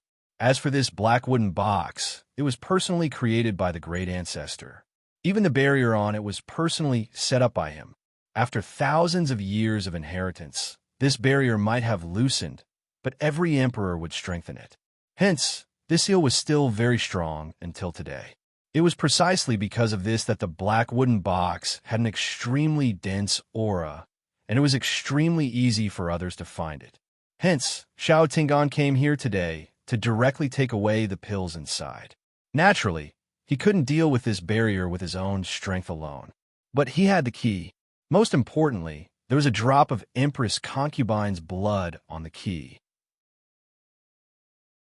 Therefore, it was able to easily break through the barrier and open the door to this thing. Looking at the black wooden box in front of him, Xiahou Tingan swallowed his saliva with much difficulty. His throat was dry, and his eyes sparkled with excitement. He was so nervous that his hands were covered in sweat. He hurriedly wiped them on his body before holding the key and inserting it into the lock on the wooden box. Crack! With a crisp sound, the lock fell to the ground. Xiao Tingan held his breath and slowly opened the box. A red pill the size of a longan was quietly placed inside. On it, there were 9 clear golden lines. It was indeed the 9 Clouds Yuan recovery pill. A strong fragrance wafted through the air. Xiao Tingan lightly took in a breath and immediately felt refreshed. Even the force in his body seemed to have become active. He was secretly shocked. A 9th-grade pill indeed lives up to its name. If I really consume this pill, it'll definitely be easy to strengthen my bones and raise my cultivation. Xiao Tingan suppressed the agitation in his heart and stretched his hand toward the 9 Clouds Yuan recovery pill. But at this moment, a cold wind suddenly blew over. Xiao Tingan only felt a black figure flash across his eyes, and the 9 Clouds Yuan recovery pill disappeared. He was shocked and immediately raised his head to look. A mysterious person in a long robe was holding the 9 Clouds Yuan recovery pill in his hands. The other party covered himself up so tightly that he couldn't even tell his gender, let alone his appearance and figure. Xiao Tingan was shocked and furious as he immediately pounced forward. However, the other party easily avoided his actions, kept the 9 Clouds Yuan recovery pill, and turned to leave without any reluctance. That person moved like a ghost, and Xiao Tingan didn't even see the other party's actions clearly before he disappeared. Seeing that the person ran away, Xiao Tingan didn't dare to shout and hurriedly chased after him. But once he rushed to the door, he realized that the night sky outside was pitch black, and he couldn't see any traces of that person at all. Everything happened too quickly, and Xiao Tingan felt that he was still immersed in the excitement and joy of obtaining the 9 Clouds Yuan recovery pill a second ago. The next second, he was killed halfway, and everything was gone. Even if he wanted to chase after him, he didn't know where to go. Xiao Tingan's heart was filled with hatred and anger as he clenched his fists tightly, making cracking sounds. He spent so much effort and went through so much trouble to come here and find the 9 Clouds Yuan recovery pill, but he didn't expect it to be snatched away so easily. His anger was stuck in his chest, and it was so stifling that it was about to explode. Xiao Tingan originally wanted to leave just like that, but he remembered that he hadn't cleaned up the mess yet, so he could only accept his fate and return. Looking at the empty black wooden box, Xiao Tingan even wanted to die. Never in his wildest dreams would he have thought that he would be plotted against. That person clearly followed him here. If not, they definitely wouldn't be able to enter through the barrier outside. The other party was waiting for him to find the 9 Clouds Yuan recovery pill before taking the chance to take action. Xiao Tingan closed the wooden box again and locked it. He didn't know if it was his imagination, but he felt that the silver light pattern on the black wooden box seemed to have become much fainter without the 9 Clouds Yuan recovery pill. But this had nothing to do with him anymore. Xiao Tingan placed the key back and restored everything to its original state before leaving unwillingly. Luckily, his journey back was very smooth, and he wasn't discovered by anyone. When he came, he was excited and nervous, but when he left, he was defeated and resentful. Xiao Tingan became suspicious and checked the surroundings every few steps, afraid that someone was still following him. Even though he knew that the other party definitely wouldn't follow him after obtaining the 9 Clouds Yuan recovery pill. But the trauma in his heart couldn't be removed. When he returned to his residence, Xiao Dai was still sleeping soundly on the bed. But Xiao Tingan's eyes were wide open, and he didn't sleep for the entire night. The disappearance of the 9 Clouds Yuan recovery pill would be exposed sooner or later. By then, I would definitely be listed as one of the suspects. I originally wanted to use this 9 Clouds Yuan recovery pill to raise my Yuan meridian level and abilities. This way, even if my father was angry, he wouldn't be able to do anything. Everything would fall into place.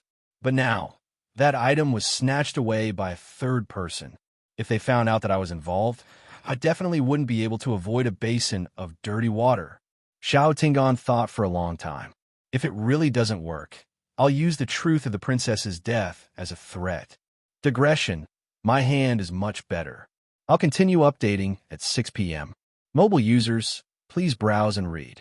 A better reading experience comes from Love Network. Chapter 8:18. Lass, are you coming back with us? Lan Xiao asked. They couldn't stay outside, so they could just let the lass go with them. Chu Luiwei was stunned. Go to the Red Moon Desert with them? She was actually a little curious, but Chang Wanzhou and the rest should still be waiting for her outside. She had been down there for so long, so she didn't know how they were doing. At this moment, Rong Xiu suddenly spoke up. When I came, I saw a whirling lotus by the Mirror Lake. Whirling lotus. Chu Luiwei was pleasantly surprised. This was a rare, heavenly treasure. Even she couldn't help but be tempted. Lan Xiao couldn't help but curse. How shameless. You know that the lass likes these things, so you deliberately baited her. Diwu Chanza shook his head. Sigh, it's a pity that no herbs can grow well in the Red Moon Desert. If she wanted something else, it would be fine. The few of us would be able to get it by scraping together. But this herb, isn't this all because of the sins you committed in the past? Don't you have any idea why the Red Moon Desert became like this? Duga Mabao glanced at the two of them coldly. Lan Xiao touched his chin. Don't say it as if it had nothing to do with you. You were the one who caused the most trouble back then. Now, he actually had the cheek to say that about them. Duga Mabao choked and was speechless. Forget it, forget it. Didn't you see that the lass's eyes lit up when she heard about the whirling lotus? Let her go. Diwu Changzhou was quite open-minded. Let's wait for her to get that thing. Then let her find us. Duga Mabao and Lan Xiao thought about it and felt that this suggestion was not bad, so they agreed. Therefore, I didn't even bother to ask and directly said, then come back after you're done at Mirror Lake. We're all waiting for you. Chu Luiwei, she didn't seem to have agreed to go yet. But looking at them, it seemed that it was not good to reject. Chu Luiwei finally nodded. Only then did the few of them look satisfied. Lan Xiao glanced at Rong Xiu and said meaningfully, Lass, some people look decent, but they're actually full of evil tricks. You must be more careful. Don't be deceived by some people. Chu Luiwei lowered her eyes silently. Was he talking about the first master? Although she also felt that this person was not simple, but to say this in front of him, it could only be said that having strength meant having confidence. If it was the current her, she really couldn't afford to offend either of them. Thus, she could only survive between the cracks of both sides. Rong Xiu was not angry when he heard this. These few had always doted on you, Now that they knew that she had experienced so much, their hearts would definitely ache. His attitude was probably due to the fact that she was still present. However, just as this thought flashed through his mind, Duga Mabao looked over. You? Follow me. Rong Xiu's brows twitched. Indeed, he could not imagine these few people to be too kind. How could he have forgotten that they had never given him any leeway? Chu Luiwei looked at the first master, then at Duga Mabao and the others, and narrowed her eyes. You know each other? She could not tell at first, but from the way they talked, their tone did not sound like they were strangers. As soon as he said that, both parties fell silent for a moment. No one denied it. Chu Luiwei's mood immediately became very complicated. Since they knew each other, why had Debao deliberately asked the first master to take off his mask so politely? She vaguely felt that there seemed to be some secret hidden in this. Thinking about it carefully, those words should have been meant for her to hear. In that case, the first master was also unwilling to take off his mask because of her.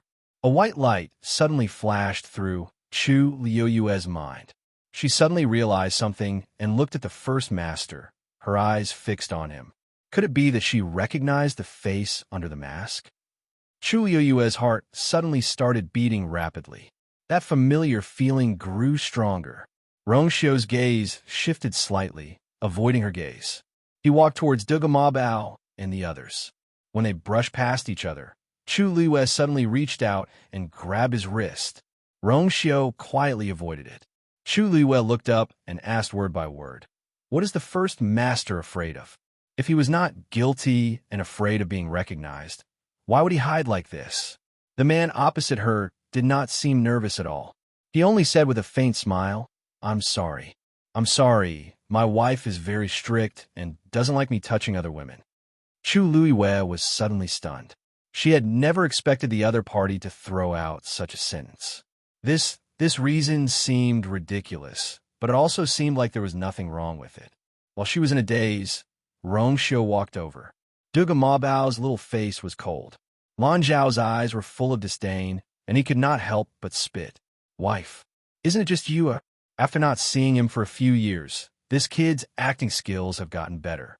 When a truth is revealed and you knows his identity, let's see what will happen to him."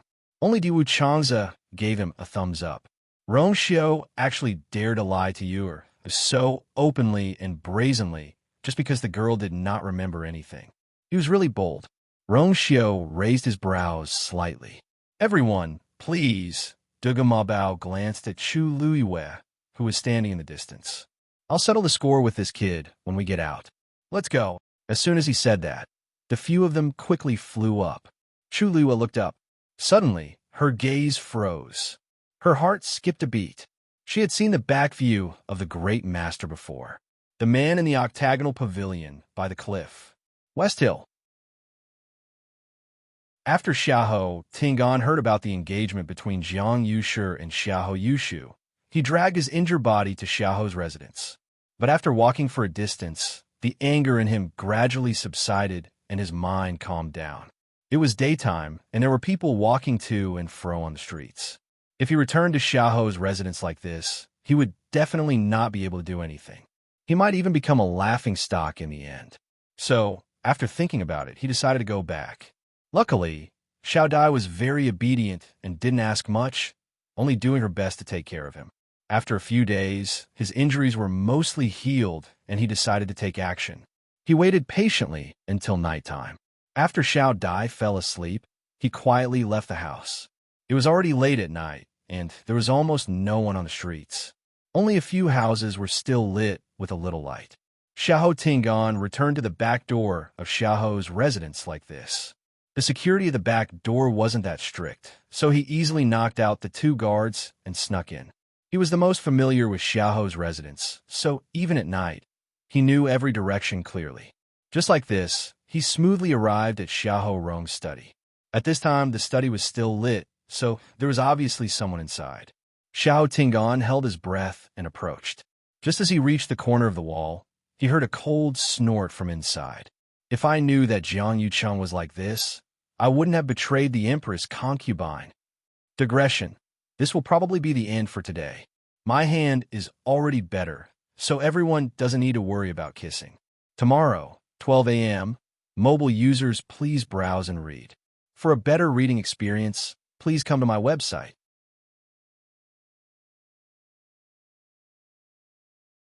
Chapter 819. Shang Wanwan's expression froze for a moment. However, she quickly returned to normal. The corners of her mouth curled up slightly as she asked in a seemingly unintentional manner. She asked casually, "Lord Yuan, what do you mean?" Yuan Wei paused for a moment and explained, "You know this as well. You know this as well." Back then, the preparations for Her Highness the Empress Concubine's wedding were basically completed. Furthermore, everything was done according to the highest standards. Do you want to follow the same protocol as the crown princess, or the protocol for a princess? Although his words were very tactful, Shang Wan understood. Back then, Shang Wan, you didn't follow the usual protocol for a princess's wedding. Instead, it was a level higher. Without a doubt, it was because of her status as the crown princess. The Tianling dynasty had been passed down for thousands of years. When the successive emperors got married and ascended the throne, they would hold a grand ceremony. Generally speaking, regardless of whether it was a princess or a prince, the treatment for ascending the throne was the same. However, Shang Yu's wedding was even grander than before. This was because she was the second person in the entire Tianling royal family to have the Tianjing Yuan meridian after Taizu. And because of this, even though countless manpower and resources were spent on the preparations for that wedding, no one in the entire Tianling dynasty had any complaints or criticisms. In their opinion, this was what the crown princess deserved. And now, this person had changed to Shang Wanwan. Although Shang Wanwan was in power now, she hadn't reached the same level as the crown princess back then. Therefore, logically speaking, it should be carried out according to the protocol for a princess. However, Yuan Wei still asked out of caution to prevent any mistakes. Shang Wanwan sat on the seat of honor with her hands crossed in front of her. Although her expression was very calm, her hands were tightly clenched in her sleeves. In her opinion, this question was an insult to her.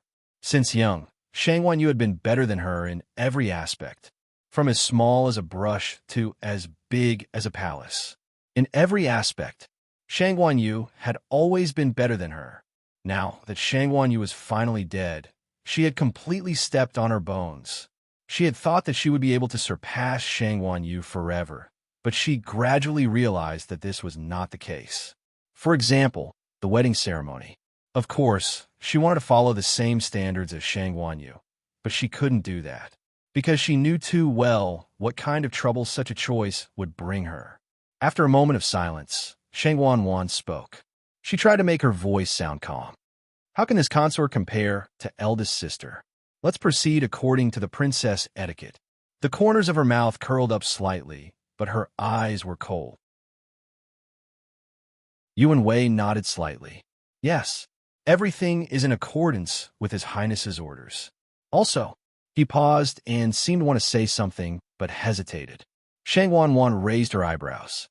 Is there anything else, Lord Yuan? This humble subject does indeed have one more thing to ask your highness. It's about the things prepared for Her Highness the Crown Princess's wedding. Some of them have been dealt with, but there are still some that haven't been touched.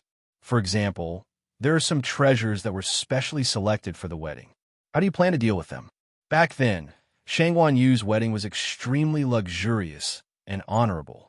Every item used was a treasure that was carefully selected. Any one of them was extremely precious. From what Shang Wanwan knew, the red carpet they had prepared to welcome the bride was specially woven with the most luxurious ice gold velvet, with countless rubies embedded on it. It could be said that it was priceless and priceless. Just a red carpet was already so luxurious. There was no need to talk about the other items. They were all extremely honorable. Now, Yuan Wei was asking her if she wanted to use something like this. On one hand, the crown princess had an accident on the eve of the wedding, so these items weren't suitable to be used. But on the other hand, these items had all been prepared with a lot of money and manpower. If they were really covered in dust, it would be troublesome to prepare new ones. Shang Wanwan suppressed the anger in her heart, lowered her eyes, and sighed softly. After all, those are eldest sister's items. This consort will definitely feel sad when she sees them. There's no need to use them. Just keep those items properly. Yuan Wei's expression changed slightly. Actually, he originally thought that Shang Wanwan would be willing to use a portion of them. This wasn't entirely a matter of money, and so on. When the Tianling royal family got married, there were actually many items that wouldn't be customized. Instead, they would use the previous items. On one hand, it was to show the inheritance of power. On the other hand, it was to show that they were connected by blood. However, he didn't expect that Shang Wanwan would refuse to use all of them. Your Highness, if we were to replace all of them, I'm afraid it would be a little rushed. This is something that Lord Yuan needs to deal with. Do you want this consort to personally worry about these issues? Shang Wanwan was already full of impatience, and her tone was a little cold. Yuan Wei understood and immediately said tactfully, Yes, Your Highness, please don't worry. This humble official will do his best. Shang Wanwan's anger subsided slightly, but there was still a hint of coldness in her eyes. If Your Highness doesn't have anything else to instruct, this humble official will take his leave first. Shang Wanwan waved her hand. Yuan Wei bowed, then retreated and walked out. Shang Wanwan's anger still hadn't subsided, even after his figure completely disappeared outside the door. Yuan Wei's trip this time was simply to disgust her. She kept calling him Empress Concubine. He had already been dead for almost 2 years. What else was there to say? All right, don't think about those useless things. It's better to think of a way to recover your Yuan Meridian as soon as possible. A hoarse and cold voice suddenly sounded in her mind. Shangguan Wan shuddered, and fear flashed across her eyes. Yes, yes. If your Yuan Meridian hasn't fully recovered before your wedding, I'm afraid you won't be able to raise that scepter in front of so many people. Right? This sentence directly pierced Shangguan Wan's heart. All along, this had been her greatest worry. Senior is right. You were very afraid when I asked you to summon a few people into the palace previously. If you don't do anything now, there won't be time. Shangguan Wan also had a headache. But if I do it so openly, it will definitely arouse suspicion. She had only taken a portion of it from Yang Qin previously. After the matter was exposed, she was suspected for a long time and was even harshly reprimanded by Jiang Yuqing. She really didn't dare to do it now. That voice sneered.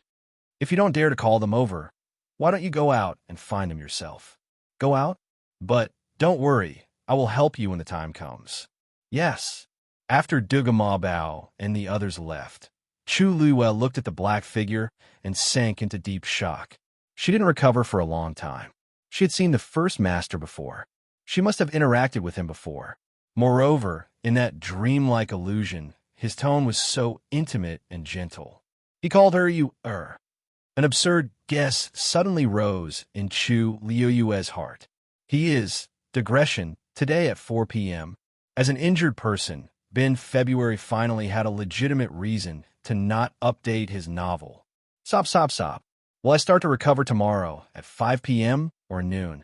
There are basically no blisters on my hands. Now, only patches of red spots are left. I should be fine soon.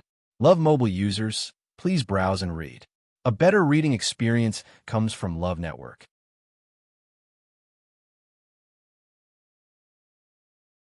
Chapter 820. Something seemed to be coming out from the bottom of her heart. That answer was within her reach, as if there was only a thin veil between them. As long as she pierced through it, she would know. At this moment, Chu Luiwei suddenly felt a sharp pain in her head. She cried out in pain and hugged her head. It was as if someone was crazily chopping at her head with an axe, trying to split her head open. The excruciating pain made Chu Luiwei clench her teeth as her body trembled slightly. After some time, the pain gradually disappeared. Chu Luiwei's forehead was covered in sweat, and her lips were pale. She was drenched in sweat as if she had just been scooped out of the water.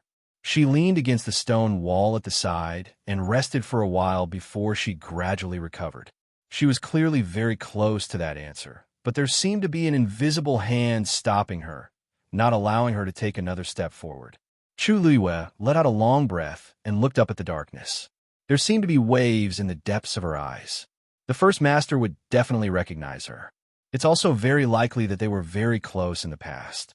However, other than the scene on the cliff, she couldn't remember anything else.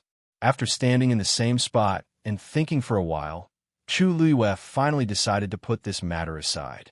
Not only Master, but De Bao and the other two's identities were also a mystery. I'll ask them properly when I see them again. The most important thing now is to go out and find the dancing lotus. Just as this thought surfaced in Chu Liuyue's mind, she suddenly felt a wave coming from her dantian. She was slightly stunned and realized that the wave came from the heavenly square cauldron. It seems to be the 2 Tian baby. Chu Liuyue's heart moved, and she summoned the heavenly square cauldron. A small transparent square cauldron sat quietly on her palm. 2 jade green 2 Tian babies floated in it and gently swayed in one direction. Chu Luiwei squinted her eyes. Is it talking about the dancing lotus's location? Dumpling. With a command, a red color flashed across her eyes. Dumpling appeared in front of her. Chu Luiwei looked at its wings, and the wounds on them were almost healed.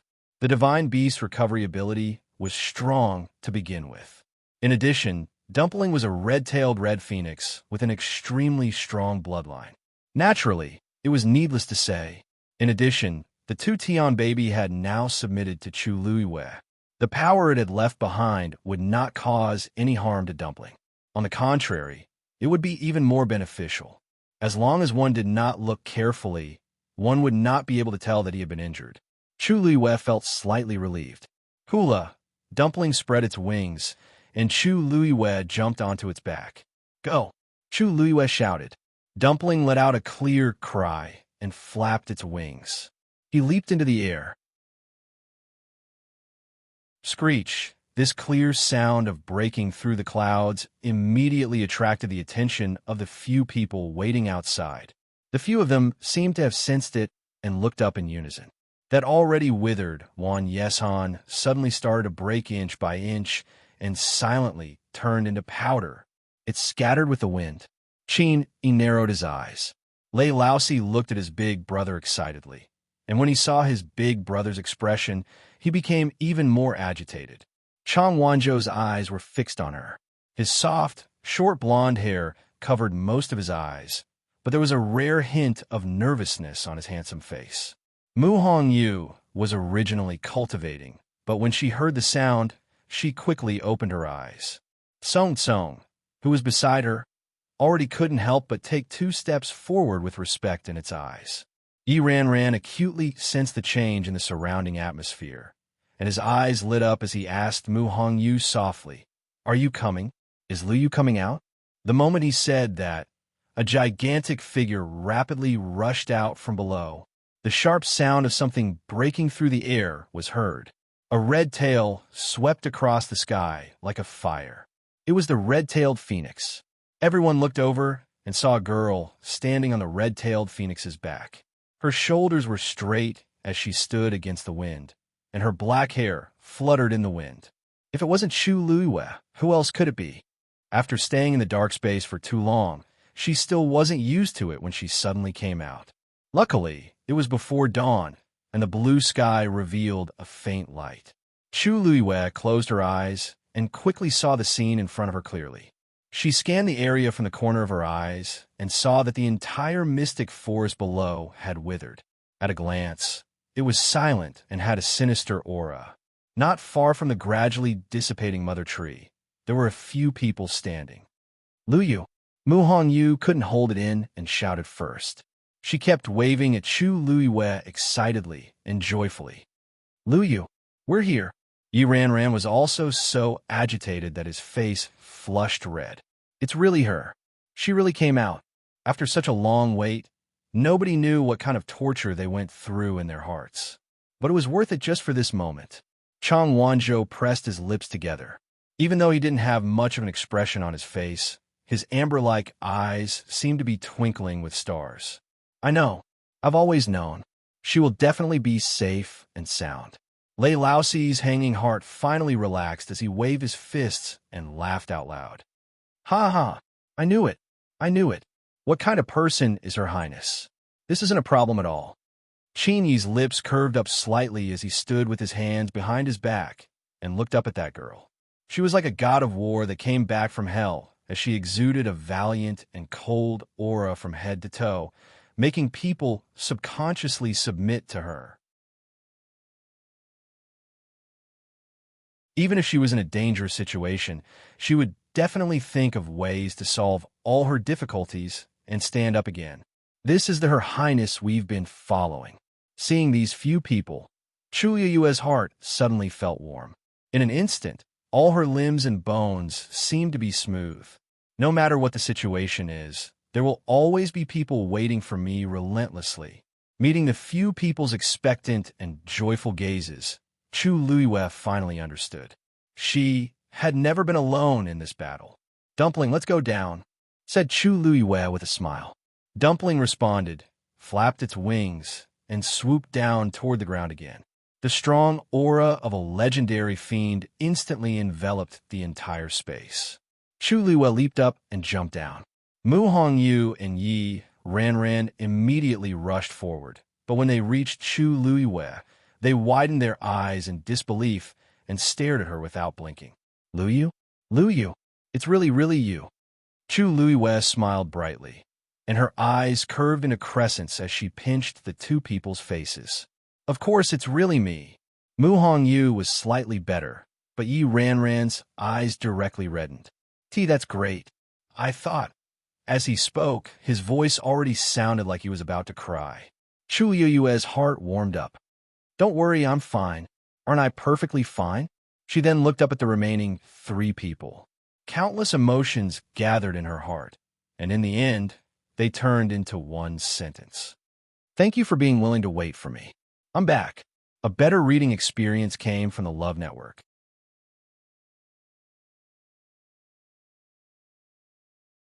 Chapter 821. Qin Yi's and Lei Laoxi's expressions froze when they heard that.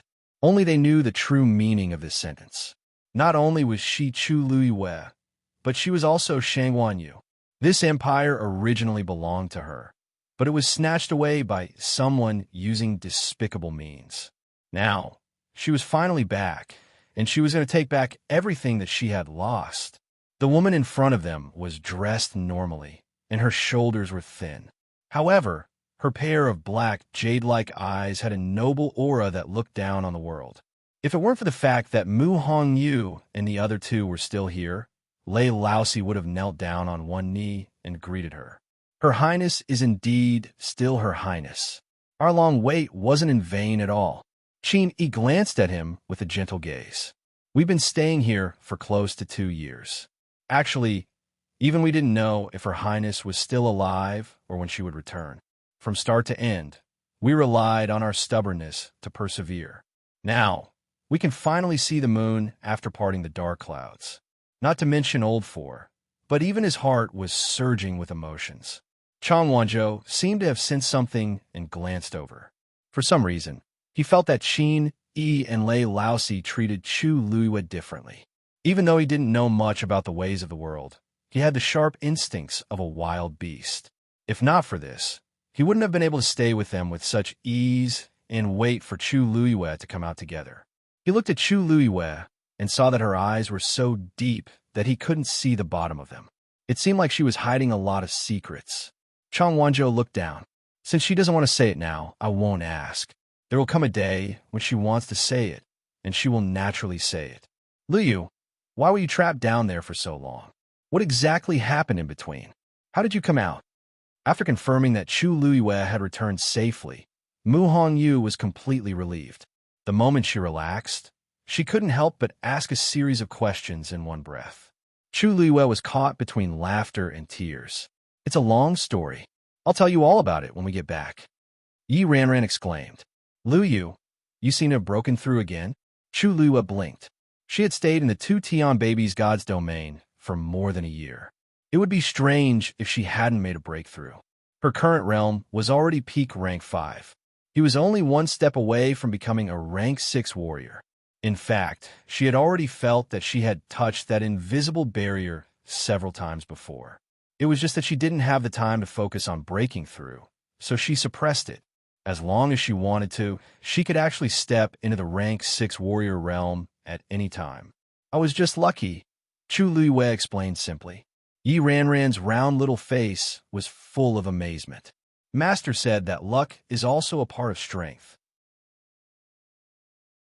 Liu, when we return, the pavilion master, and all the other senior brothers and sisters will definitely be very proud of you. Chu Luiyue laughed and knocked her forehead lightly. Do you think I can't tell? Didn't you all make breakthroughs too? Yi Ranran rubbed her forehead and smiled embarrassedly. This is all thanks to Big Brother Qin and the rest for constantly urging us to cultivate and giving us a lot of pointers in between.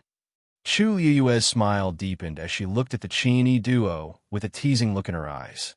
Then, I really have to thank Big Brother Qin and Big Brother Lei. The 2 of them were very strong, especially Qin-Yi, who was very smart. In the entire Tianling dynasty, countless people wanted to get a word of advice from him, but couldn't. Now, it was convenient for Mu Hongyu and the rest. This would be extremely beneficial to their future cultivation. Song, who was in her arms, started twisting. Mu Hongyu changed her position and hugged it with difficulty. Song, you're getting heavier now. If this goes on, I won't be able to carry you. Where's that legendary fiend? Mu Hongyu inadvertently glanced and suddenly saw that the sky was empty. The white lion that had been occupying this place previously seemed to have disappeared. Once she said that, The others also recalled this incident. Chu Luiyue asked curiously, "What about the legendary fiend?" "What legendary fiend?" Mu Hongyu explained, "It's a huge white lion. It's a huge white lion, but it looks dirty. It seems to have come from the Red Moon Desert." Chu Luiyue's heart skipped a beat when he heard the first half of the sentence. A legendary fiend-level white lion? She recognized a powerful white lion, Xue Xue. However, she remembered that Xue Xue didn't seem to be a legendary fiend. It didn't seem like it came from the Red Moon Desert either. However, she still had doubts in her heart. "Not long before you came out, it left and went missing." "Qin," he said lightly.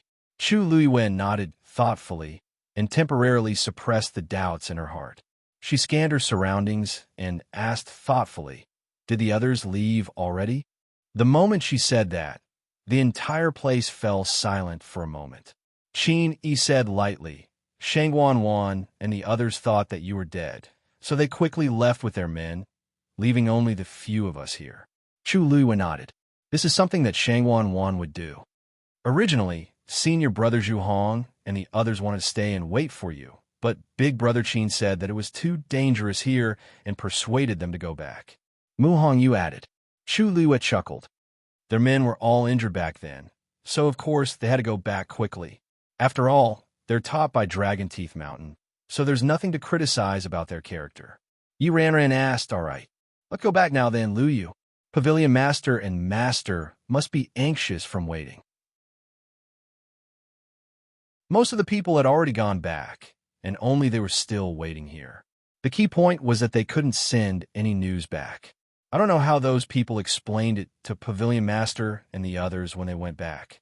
Besides, even we weren't sure that Lu Yu could return safely. If Pavilion Master and the others really thought that something happened to Lu Yu, they would definitely be heartbroken. Qin Yi's eyes flickered. If I didn't remember wrongly, Yu Chi Song should have come a while ago.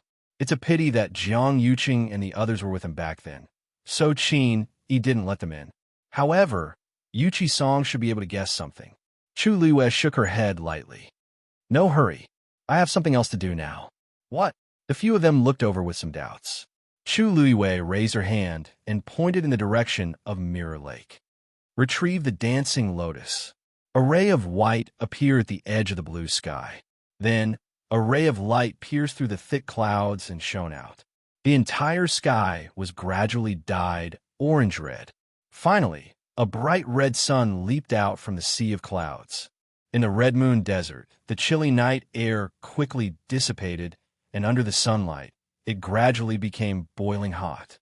A tall black figure was traversing through the golden desert. Behind him, there was a white lion that had already turned into an earthen yellow color. Digression. Last night, I was informed by the editor to change the story, which meant that all the physical contact and so on had to be changed. Hence, I took it out chapter by chapter and sent it to the editor. The editor then told me to change it, and I changed it before submitting it for review.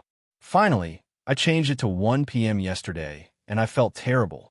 I changed about 7 to 8 chapters at the beginning, and I changed some paragraphs and sentences. Everyone, make do with it. Woo woo woo woo.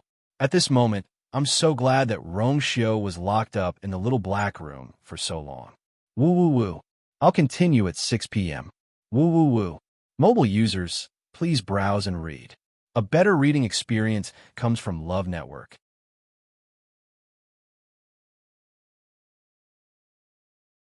Chapter 822. The master and servant walked forward. The sun was scorching, and the sand was boiling hot. However, Rong Xiu's footsteps were very stable and maintained the same speed. If someone was here and looked carefully, they would see that Rong Xiu's feet didn't touch the quicksand. With every step he took, there was half an inch of distance between his feet and the sand.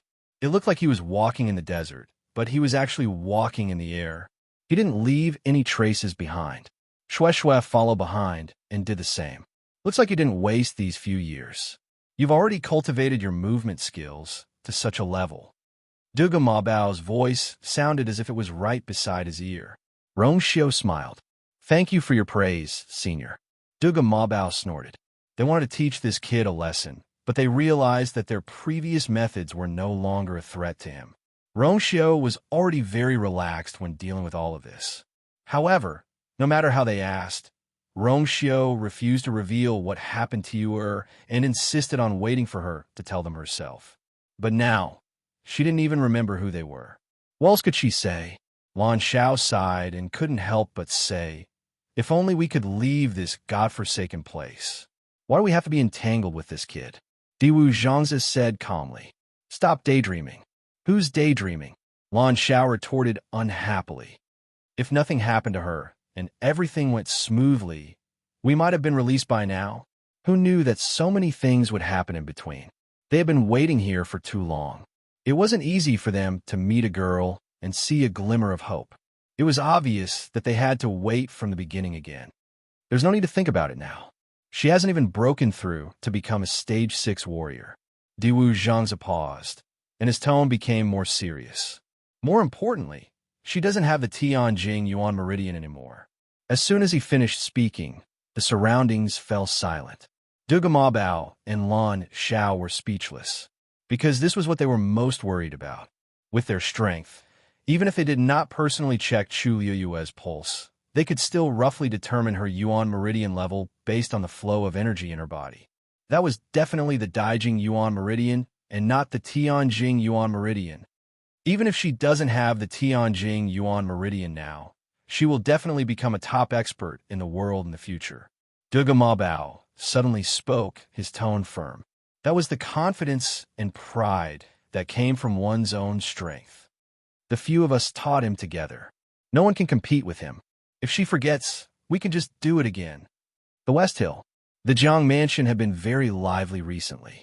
On the one hand, he had to prepare for the wedding of the eldest young master and the third princess. On the other hand, he had to prepare for the marriage between the fourth miss and the Xiaohou family. Everyone in the mansion, from top to bottom, started to get busy. But amidst this, Jiang Yuqing was exceptionally free. Most of the time, he stayed in his room to recuperate. Other than a few important matters that required his instructions, he left everything else to his subordinates. Early in the morning, Jiang Yuqing took his medicine, packed up, and planned to go out. But just as he walked to the door, he saw Sun Qi walking over with 3 people. Seeing the familiar face of the person at the front, Jiang Yuqing narrowed his eyes. Yuan Wei? He didn't need to think to know why he was here. Sun Qi went forward and bowed. Eldest young master, Lord Yuan is here. Jiang Yuqing and Yuan Wei greeted politely. Yuan Wei went straight to the point. Eldest young master, I'm here today to discuss some specific matters of the wedding. Jiang Yuqing smiled. Lord Yuan, thank you for making this trip. I'm sure you've already asked the third princess before this? Yuan Wei nodded. The third princess wants to follow the princess etiquette. As for the things to be used at the wedding, they will all be replaced with new ones. Jiang Yuqing frowned slightly. Replace everything with new ones? Is this what Her Highness wants? Yes. There's not much time left before the wedding. It shouldn't be too late to prepare everything again, right? There are clearly many things that are ready-made. Why don't you use them? Yuan Wei paused for a moment. I've already ordered people to rush it. Don't worry, it won't delay the wedding process. But Jiang Yuqing's expression still didn't improve. He didn't need to think to know why Shangguan Wan had made these requests. It was just that she didn't want to use the things that Shangguan Yu had prepared to use. Even if they hadn't gotten married yet, those things hadn't been used yet. Jiang Yuqing felt a sense of disgust in his heart. Shangguan Wan knew that this would make things very difficult for the people from the Ministry of Rites. It wasn't good for her reputation, but she still did it, just to not use Shangguan Yu's things. Jiang Yuqing's expression became much fainter. Since time is so tight, then we'll simplify everything here. In any case, the residence has everything that needs to be prepared. When the time comes, we can just use it directly. As for the other things that need to be deleted, everything will be done according to the princess's etiquette. Lord Yuan is quite experienced in this, so I don't need to say anything more, right? Yuan Wei was stunned for a moment. Eldest young master means, I'll leave all these matters to you. I still have something important to do today, so I'll take my leave first. If you still have any questions, feel free to discuss it with my father. After saying that, Jiang Yuqing nodded and left. The remaining people all quieted down. No one expected that Jiang Yuqing would leave in such a hurry. They were here to discuss the wedding matters with him. Did he just push everything away so cleanly and neatly? What was he going to do that was more important than the wedding with the third princess? Sun Qi glanced in the direction that Jiang Yuqing left and sighed in his heart. For some reason, eldest young master's mood had been very bad recently. Even he didn't dare to touch his bad luck. He could only carefully do his own things and didn't dare to ask anything else. He cupped his hands at Yuan Wei. Lord Yuan, I'll bring you to see Master? No matter what, Master's identity was still here, so it wasn't too rude. Yuan Wei came back to his senses, smiled, and said politely, that won't be necessary. We've already understood eldest young master's intentions, so we won't disturb Lord Jiang. Sun Qi didn't dare to say anything else and respectfully sent them out. After leaving the Jiang residence, a young man behind Yuan Wei finally couldn't help but say, what does eldest young master Jiang mean? Why does he seem to not care about the wedding at all? Yuan Wei pondered for a moment. There's no need to care about this kind of thing. Just do as he says. The two of them replied in unison, yes. Yuan Wei turned his head and looked meaningfully at the Jiang residence. It seemed that this eldest young master Jiang did not care about the third princess as much as he seemed to care about her. Oh, the best reading experience came from Love Network.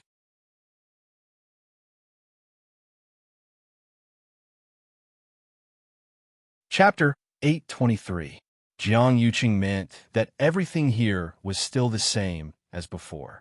The so-called before was naturally the things that he and the Empress concubine were about to get married. Moreover, because the Empress concubine's wedding was of a higher level, he had to take away a lot of things to be considered a princess's etiquette.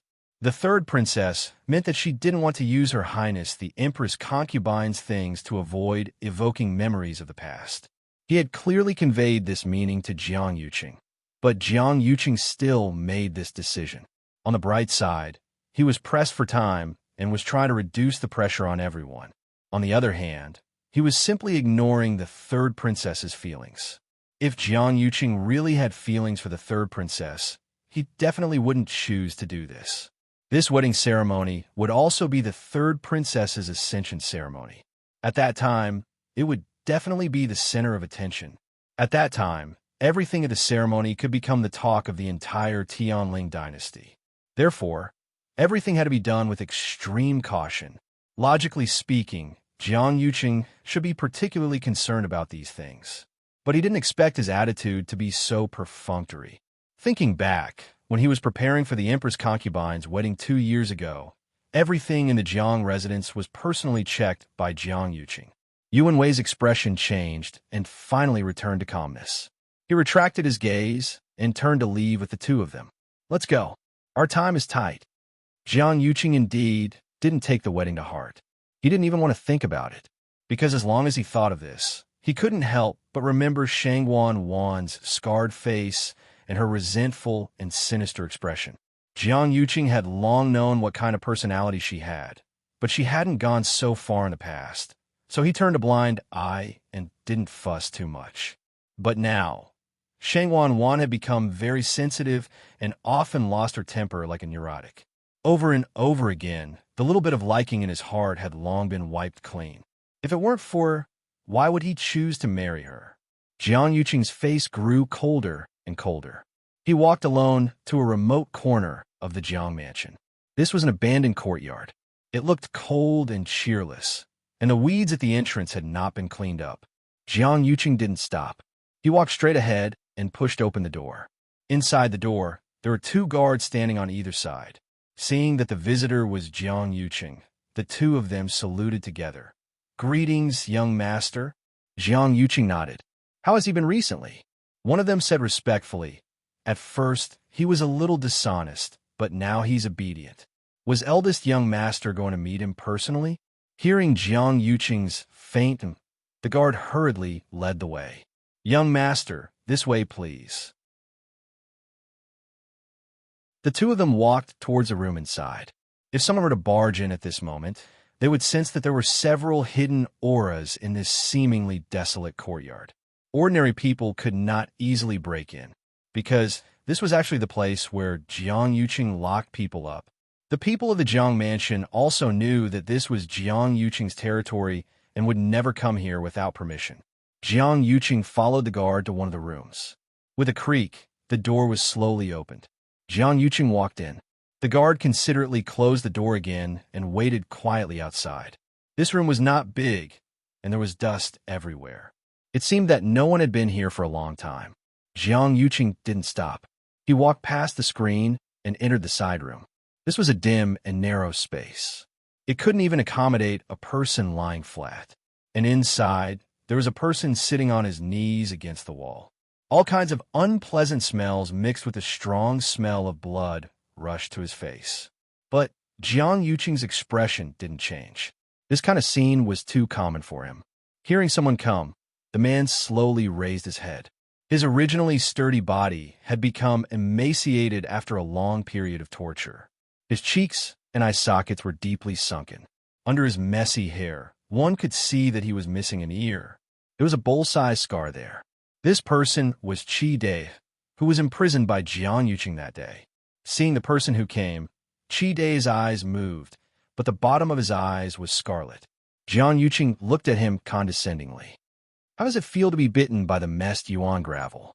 Qi Dai opened his mouth, as if wanting to say something, but only a hoarse and bitter moan came out. This was because he wanted to commit suicide. He tried to bite his tongue to commit suicide, but because he was discovered in time, he didn't die. But after that, his tongue was directly cut off, and he could no longer speak.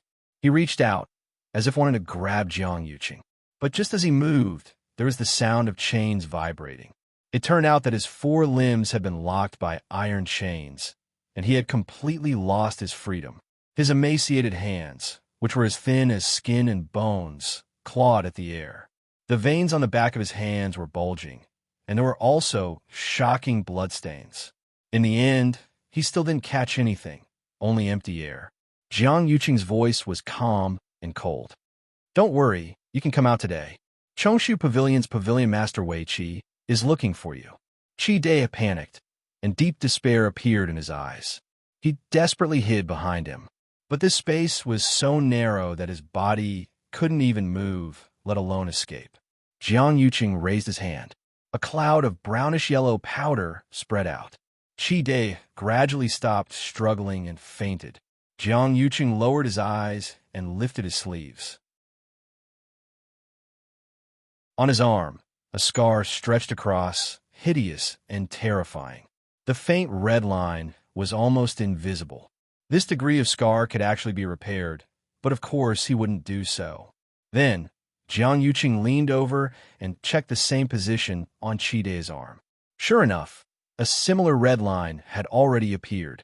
Jiang Yuqing's face revealed a trace of satisfaction. In order to complete the set, he had put in a lot of effort. He took a few steps back. Men, take him out. The atmosphere in Chongshu Pavilion had been very gloomy recently. Chu Luiwei and the others didn't return from the trip to Dawang Swamp. The rumors in the outside world were very fierce. Even though most of them stayed on Qingyuan Mountain, they still heard all kinds of rumors. This couldn't help but worry them. If it weren't for Jian Fengqi's explanation and the Pavilion Master's good reaction, they would have rushed to Dawang Swamp to look for him long ago. Waiting day after day made everyone very tormented, and this atmosphere was finally broken by Jiang Yuqing's arrival.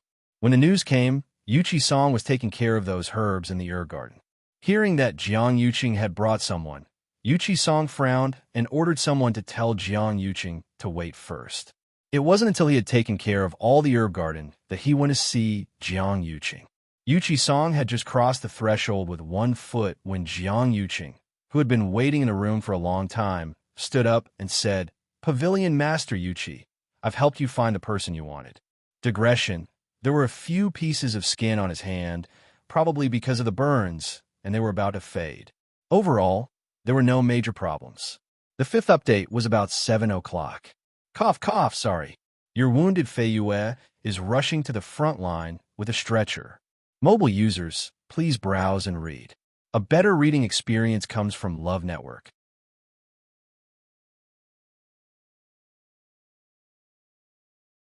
Chapter 8:24. Yuchi Song turned his gaze and looked at the person kneeling behind Jiang Yuqing. This person was thin, and his aura was weak. It seemed that he had suffered a lot. Some old and new scars could be vaguely seen on his exposed wrists and other places. Yuchi Song frowned. This person's name is Chi Dai. He used to be my subordinate. He did go to Nanjiang with me. After receiving your commission, I checked all these people and finally found him. In order to make him tell the truth, I used a little punishment. Jiang Yuqing spoke casually. However, Yuchi Song only needed a glance to see that Chi Dai was already half dead. He probably wouldn't live for long. The so-called a little punishment was probably unworthy of the name. How did eldest young master find out it was him? Yuchi Song continued to ask. Naturally, I relied on evidence.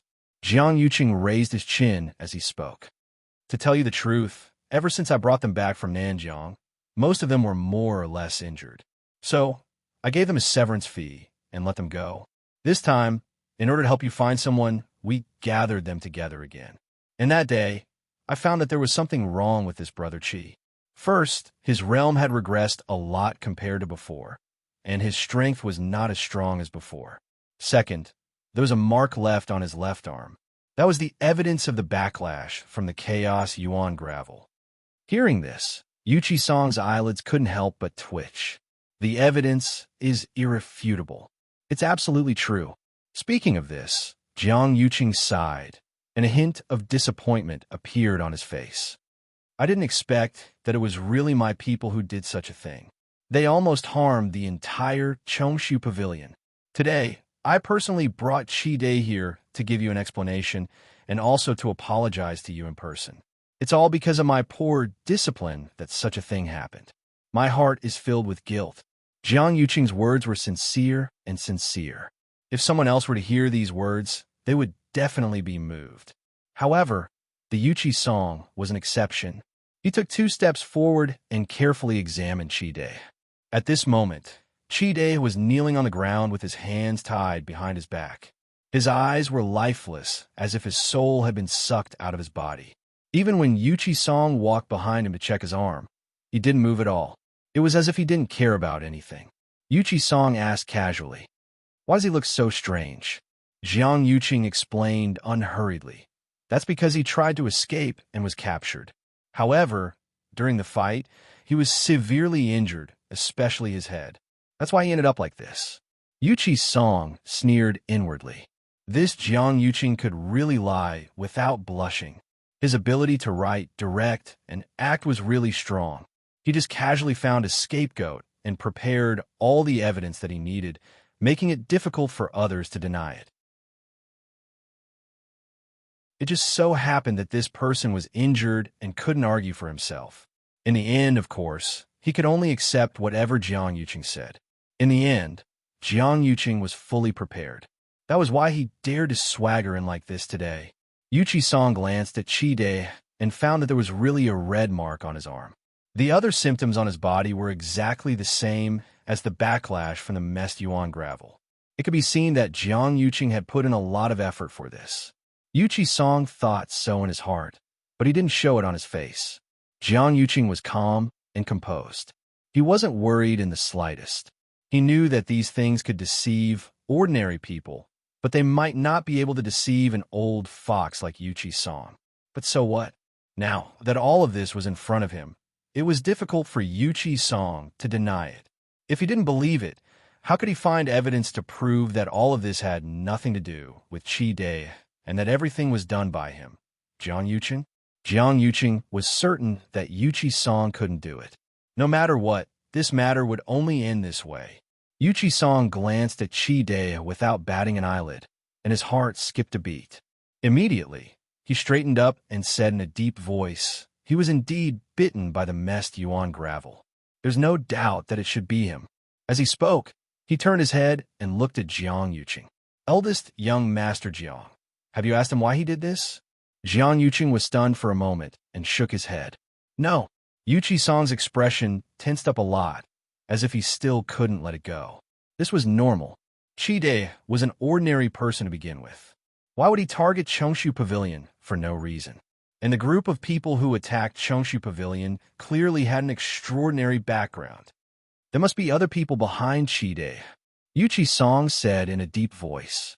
Jiang Yuqing's eyes twitched, but he still controlled his expression very well. I have the same thoughts as you, but this Chi-Dai is very tight-lipped. No matter how we interrogate him, we can't get anything out of him. But no matter what, I'll hand him over to you first as an explanation.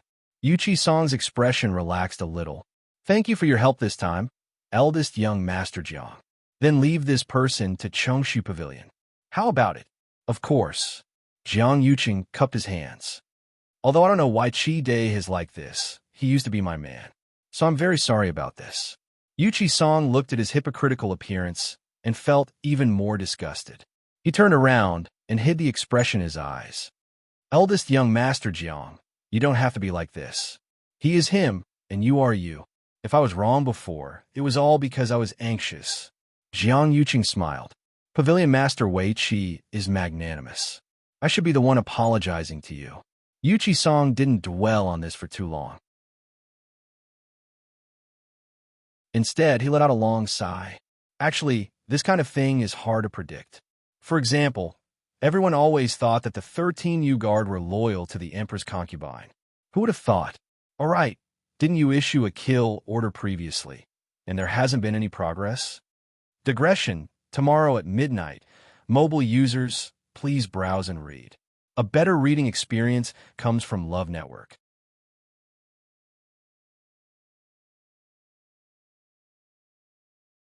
Chapter 825. When he heard Yuchi Song mention the 13 U-Guards, Jiang Yuqing was stunned and subconsciously frowned. But it was only for a moment before his expression returned to normal. Not yet. Jiang Yuqing shook his head. As you know, the 13 U-Guards are all very powerful. It's extremely difficult to find them.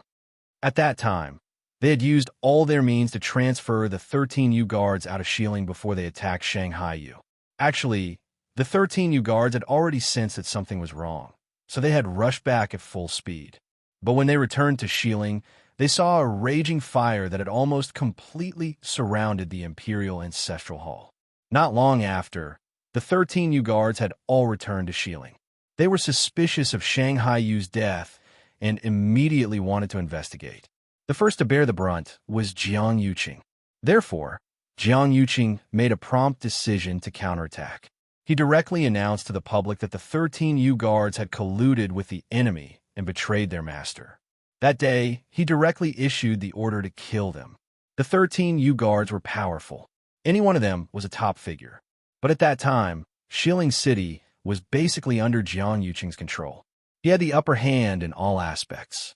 Most importantly, he also had the military power of the Black Cavalry in his hands.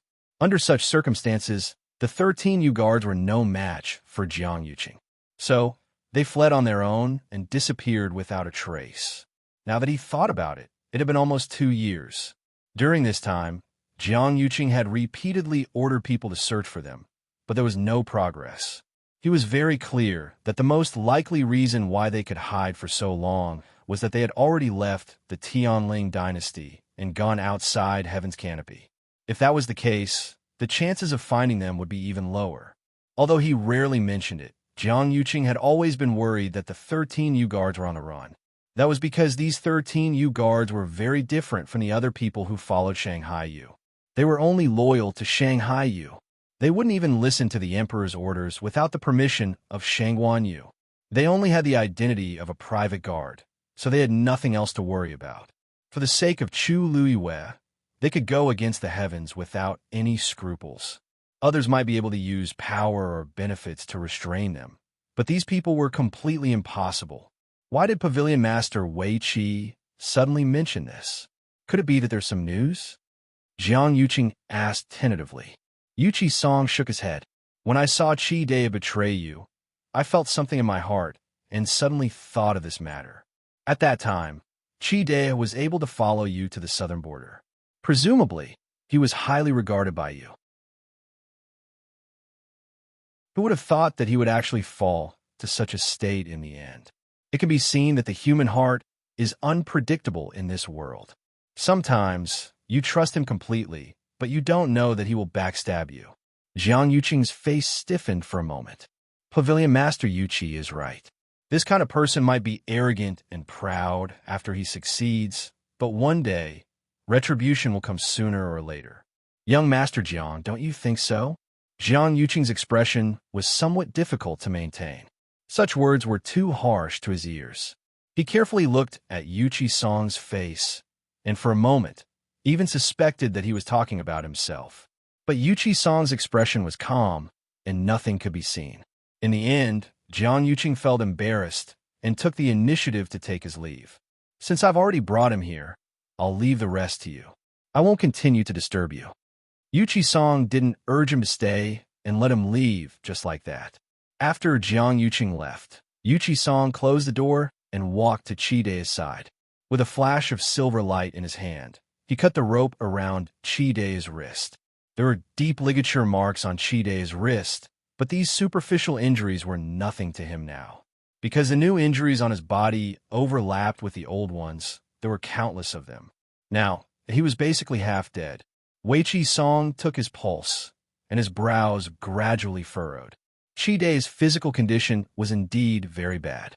Internally, he was suffering from the backlash of the chaos Yuan gravel, and externally, he was suffering from all kinds of pain and suffering. He was only alive now because Jiang Yuqing deliberately let him hang on to his last breath so that he could report back to Yuqi Song. In fact, Chi Dai wouldn't live for more than half a month in his current state. And in this half a month, he was unconscious and confused. No one could get half a word out of him. Yuqi Song took out a pill and fed it to him. Then he called 2 disciples and only said that this person's identity was very important and that they must take good care of him. Since the pavilion master had said so, the people below naturally did as they were told and carefully took Chi Dai away. Most of the disciples in Chongshu Pavilion were celestial physicians, and they were best at this kind of thing. On the other side, Yuqi Song began to personally refine medicine for Chi Dai. Everyone was very surprised to see such a scene. This Chi Dai was brought here by Jiang Yuqing. They didn't know his identity, but he was already half dead. The pavilion master actually planned to spend so much effort to save him. Although they were curious, they still obeyed the pavilion master's orders obediently. Thus, Chi Dai settled down in Chongshu Pavilion just like that. After Jiang Yuqing left Chongshu Pavilion, he planned to return to the Jiang Mansion. After resolving the matter that had been hanging in his heart for many days, his mood was much better. Anyway, he had sent the person over, and the evidence was conclusive. There was no denying it. Yuqi Song had to believe it, even if he didn't want to. Chi Dai was dying. Even if he could live for a few more days, his brain was already damaged, and he couldn't get anything out of him. Even if Yuqi Song still had doubts about this matter, he had no reason or excuse to trouble him. After all these days, there was finally something comforting. Jiang Yuqing let out a long sigh. However, when he thought of Chi Dai, he couldn't help but think of Xiang Mu from before. It was as if that person had suddenly disappeared without a trace. After such a long time, he still couldn't find him even after he had turned the entire West Hill upside down. It was as if everything that happened that day was just a dream. However, there was still a scar on his lower abdomen, constantly reminding him of the humiliation he had suffered that day. As he walked, Jiang Yuqing gradually felt that something was wrong. It was as if a pair of eyes were watching him in the dark. Jiang Yuqing stopped in his tracks and looked back. However, he didn't see anyone. As for that faintly discernible line of sight, it also disappeared. Jiang Yuqing knitted his brows, turned around, and continued walking forward. He focused his mind, but the feeling of being watched didn't appear again. Could it really be his imagination? After some time, Jiang Yuqing suddenly realized that he had unknowingly arrived at Xianli Garden. Thinking of the stolen zither, Jiang Yuqing hesitated for a moment, but still walked in. Mobile users, please browse for a better reading experience from Love Network.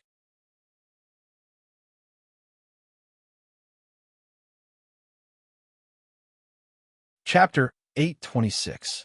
As he walked in, the people in Xianli Garden bowed respectfully when they saw Jiang Yuqing. Jiang Yuqing didn't pay much attention to them and went straight to Thousand View Garden. When the guards saw him, they said in unison, "Greetings, eldest young master." After the zither was stolen, Jiang Yuqing transferred a lot of people here to guard it strictly. Therefore, the place was now heavily guarded in all directions, both in the open and in the dark.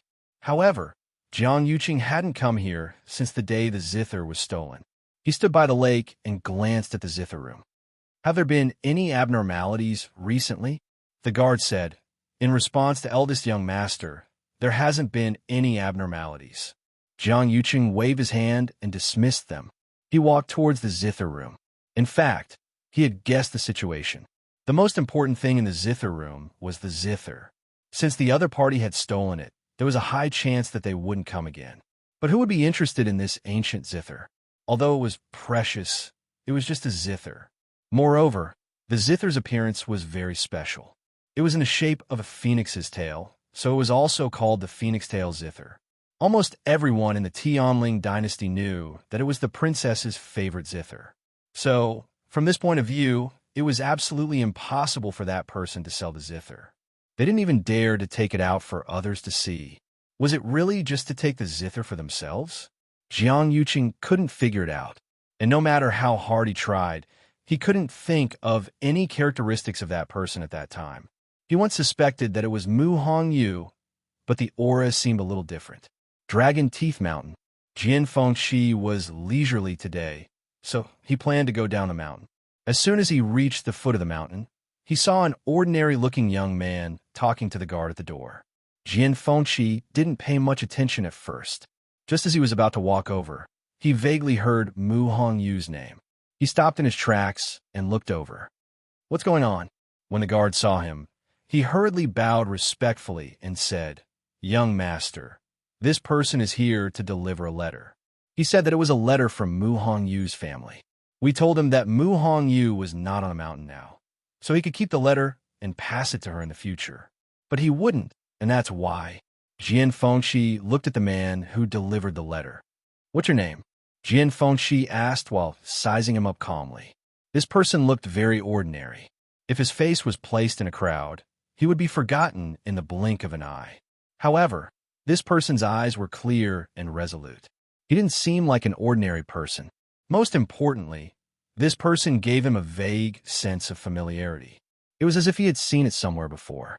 "I'm Qin Shi. I've delivered a letter for Miss Mu Hongyu before." However, at that time, the person he met was Miss Chu Luyue. Qihan did not expect to meet Jian Fengshi at this moment. They had interacted with Jian Fengshi many times before. If not for the fact that his aura had been changed by Little Hachi's elixir, Jian Fengshi would have recognized him. Although this was what he thought, Qihan's expression was still very calm. When Jian Fengshi heard this, he immediately believed him. He remembered clearly that the letter from Mu Hongyu's parents was indeed delivered by Chu Luyue. Qin Shi must be one of the people in Xiling City who specialized in delivering messages to and from Heaven's Canopy. "I'm Jian Fengshi. Hongyu is indeed not back yet. I'll personally take care of her letter and pass it to her in the future. How about that?" Jian Fengshi's lips curled into a smile. "It's normal for you to be worried about others. However, you should know that I was the one who redeemed Hongyu back then, right? It's only right for me to pass her things to her." Everyone in Xiling City knew that Jian Fengshi had once spent 6 million white crystal coins to buy Mu Hongyu, who had the faint yuan body. According to the laws of the Tianling dynasty, Mu Hongyu was Jian Fengshi's slave, and everything that belonged to her naturally belonged to Jian Fengshi. No one was more qualified to hold this letter than Jian Fengshi. Jian Fengshi did not like to talk about this normally, and he had never regarded himself as the owner. In fact, everyone on Dragon Teeth Mountain treated Mu Hongyu as an equal and did not look down on her because of her status.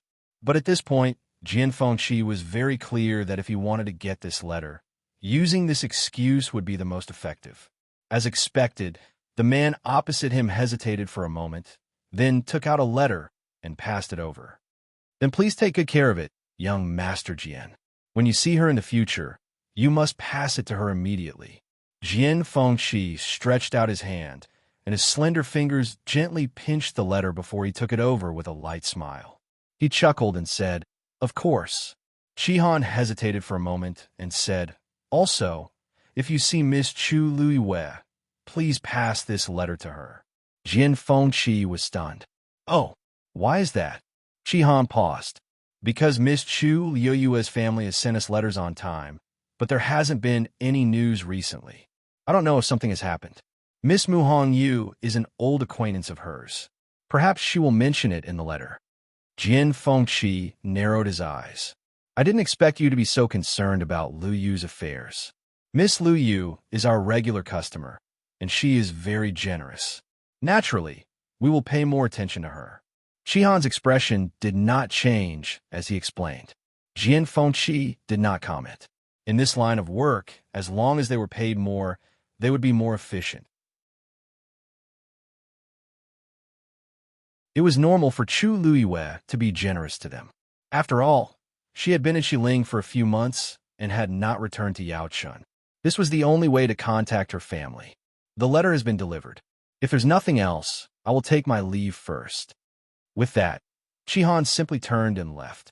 He did not want to say so much at first, but Her Highness had not returned ever since she went to Dahuang Swamp. He could not contact her no matter what, and all kinds of rumors were rampant in Xiling City. He could not help but be worried.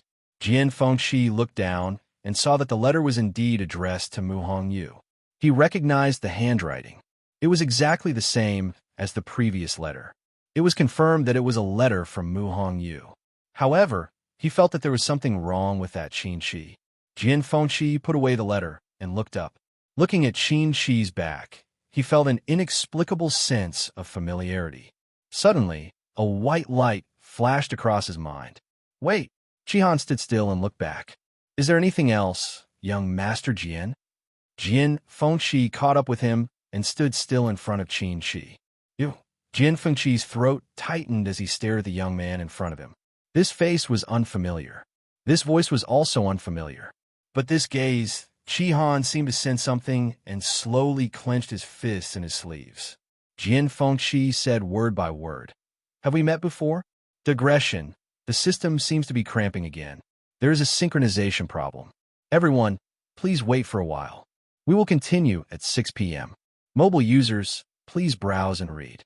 A better reading experience comes from Love Network.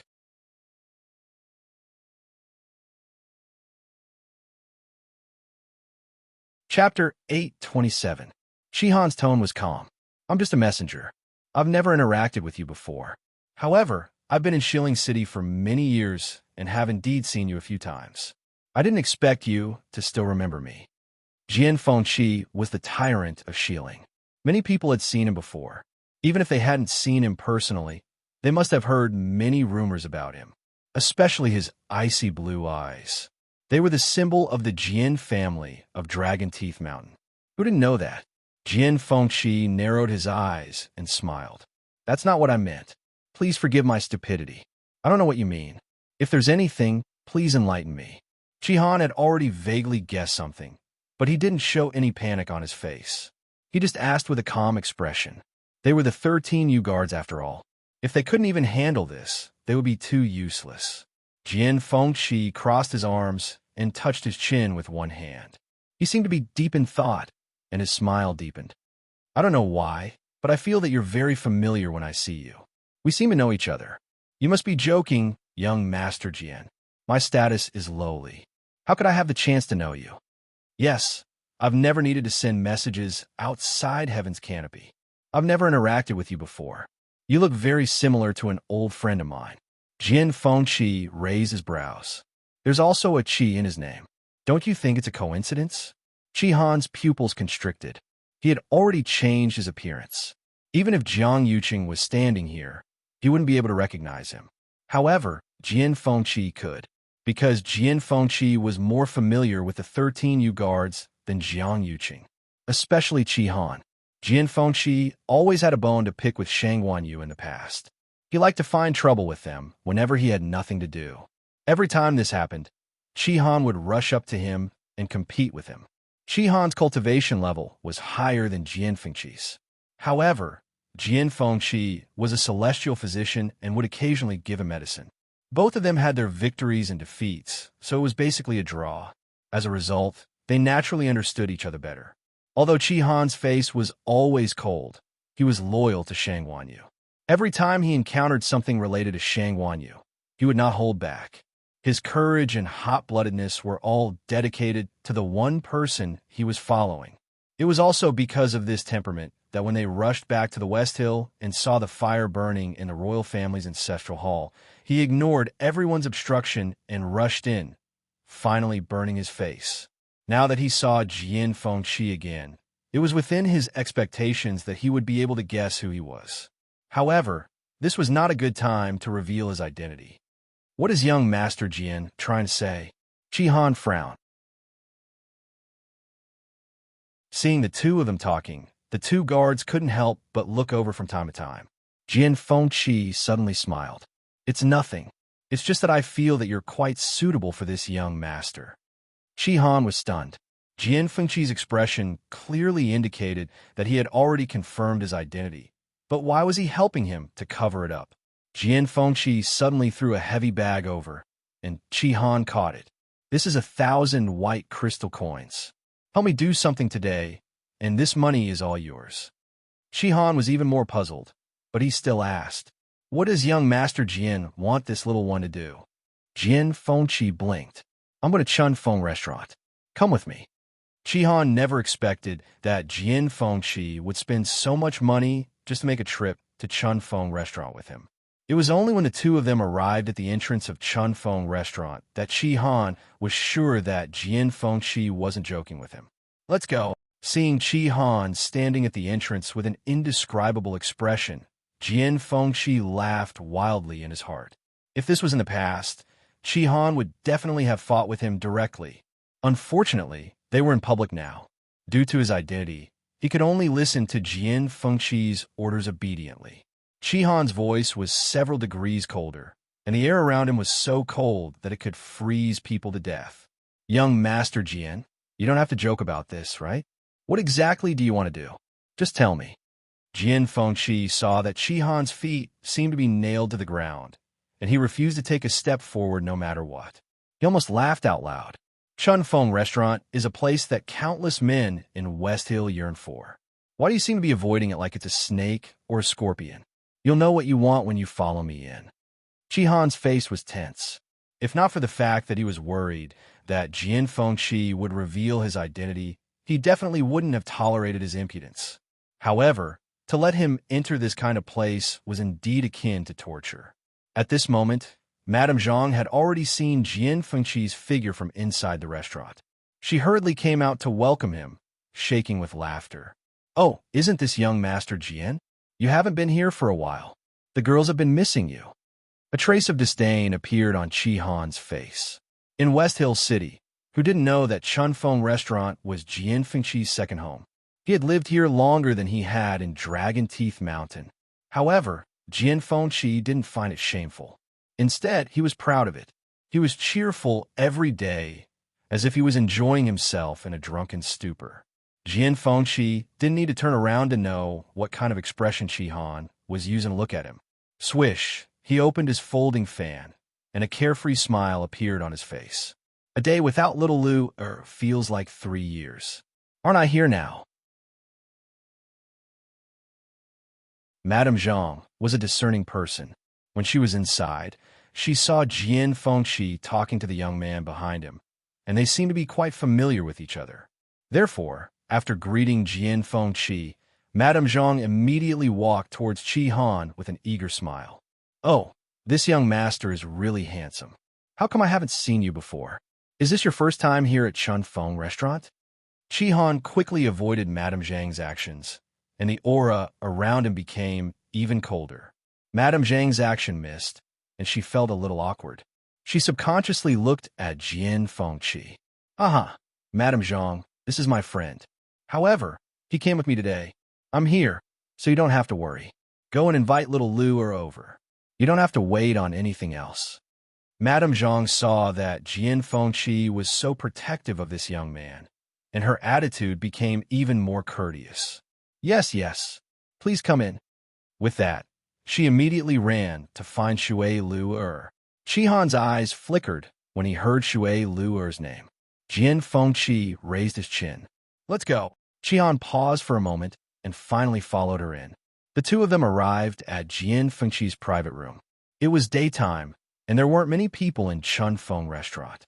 Moreover, it was very common for Jian Fengqi to come here, so they didn't attract much attention. Besides, perhaps because Jian Fengqi had already told them to stay away, no one came to disturb them after that. Inside the room, it was quiet. Jian Fengqi leaned lazily on the small couch, and his lips curled into a wicked smile. Long time no see, Chihan. The best reading experience came from the Love Network. You're tuning in to the Romance Rendezvous YouTube channel. We're so grateful for your support, and don't forget to subscribe to join us on this incredible journey through captivating stories. Your generosity through donations truly makes a world of difference, as it's the primary source of revenue that allows me to expand and enhance this channel for you. Thank you from the bottom of my heart for being a part of this adventure.